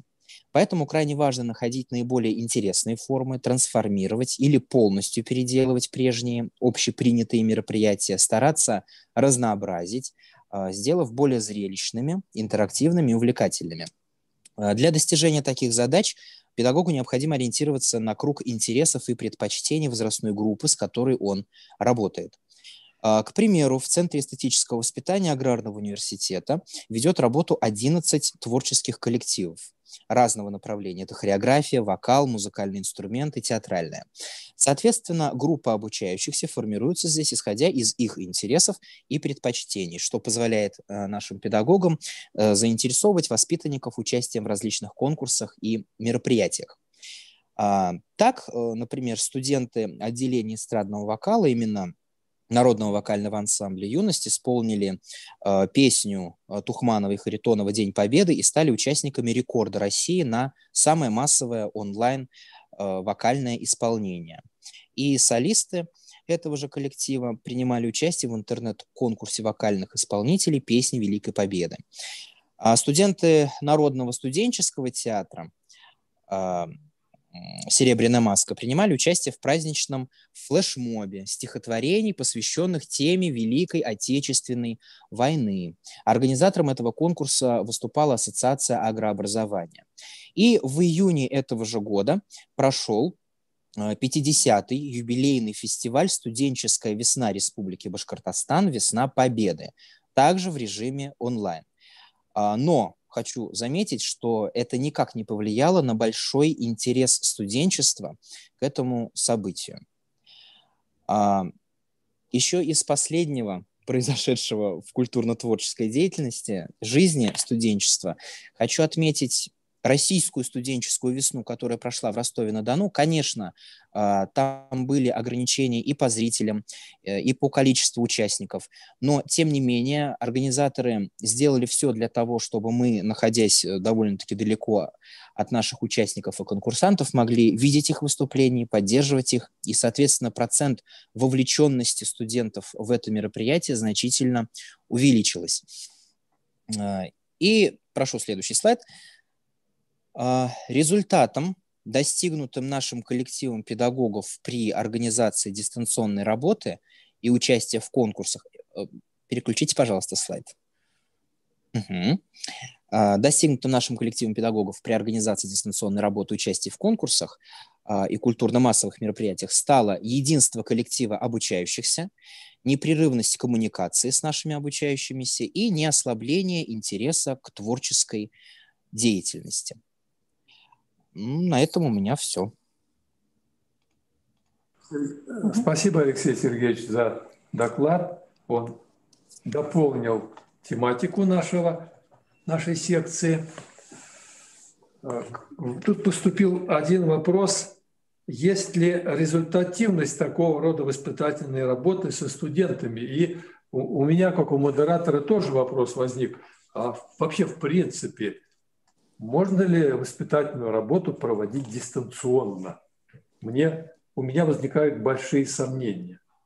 То есть вот два вопроса, но они, по сути, можно их объединить в один вопрос по поводу возможности результативной работы в удаленном формате. Пожалуйста. Ну, результаты такой деятельности у нас, конечно же, есть, потому что студенты, тем не менее, принимают участие в тех онлайн-конкурсах и заочных конкурсах, которые мы сейчас проводим в нашем университете. И хочу заметить, что карантин даже в какой-то степени повлиял на повышение интереса студентов к подобного рода мероприятиям. Могу привести примеры: онлайн-конкурс чтецов, заочный конкурс рисунков. Сейчас мы активно готовим, и я очень надеюсь, что в феврале мы его проведем, всероссийский конкурс, вокальный конкурс аграрных вузов «Золотая куница», и коллеги, занимающиеся культурно-творческой жизнью студентов других вузов, тоже проявляют к этому интерес, и их студенты хотят участвовать. Несмотря на то, что в наших зрительных залах сейчас нет зрителя, ради которого и собирается артист, они имеют возможность смотреть записи этих концертов, свежих концертов, которые сейчас мы пытаемся отснять и выложить, или устраиваем онлайн-трансляции. И тем самым они приобщаются к культуре, к творчеству, что, естественно, воспитывает душу человека, облагораживает ее. А когда ты сидишь уже практически 9 месяцев дома или у себя в районе, не в каждом районе есть возможность посетить театр, музей, галерею. Я думаю, что это в некоторой степени не только воспитывает, но еще, наверное, дает какую-то психологическую разгрузку студентам. Спасибо, Алексей Сергеевич. Я информирую участников нашей конференции, нашей секции, что у нас еще 2 доклада. Шуруханова Каншаим Шурухановна из Казахстана, Баишев университета, но ее выступление будет размещено в Ютубе, на Ютуб-канале, так что мы можем ознакомиться. И также Крымова Милюша Айратовна, наша коллега, она тоже разместила видеодоклад. Но так как эти видеодоклады вышли за рамки, то желающие, и мы с удовольствием ознакомимся с этими докладами уже на YouTube-канале. И напоминаю вам, что завтра у нас работают 3 секции. Какая секция вас заинтересует, можете найти ссылку. Где? На сайте программы висит, коллеги. Да, на сайте висит программа, и там можно найти ссылку на любую из этих секций, которые вас заинтересуют. А сегодня цель нашей работы и задачи выполнены полностью. Я благодарю всех участников за участие в этой секции, всех спикеров, всех, кто издалека к нам приехал, из дальних мест, невзирая на расстояние. Я думаю, что сейчас между нами не будет никаких преград, и мы и дальше будем общаться. Спасибо всем, благодарю и до новых встреч. Спасибо, коллеги. Да.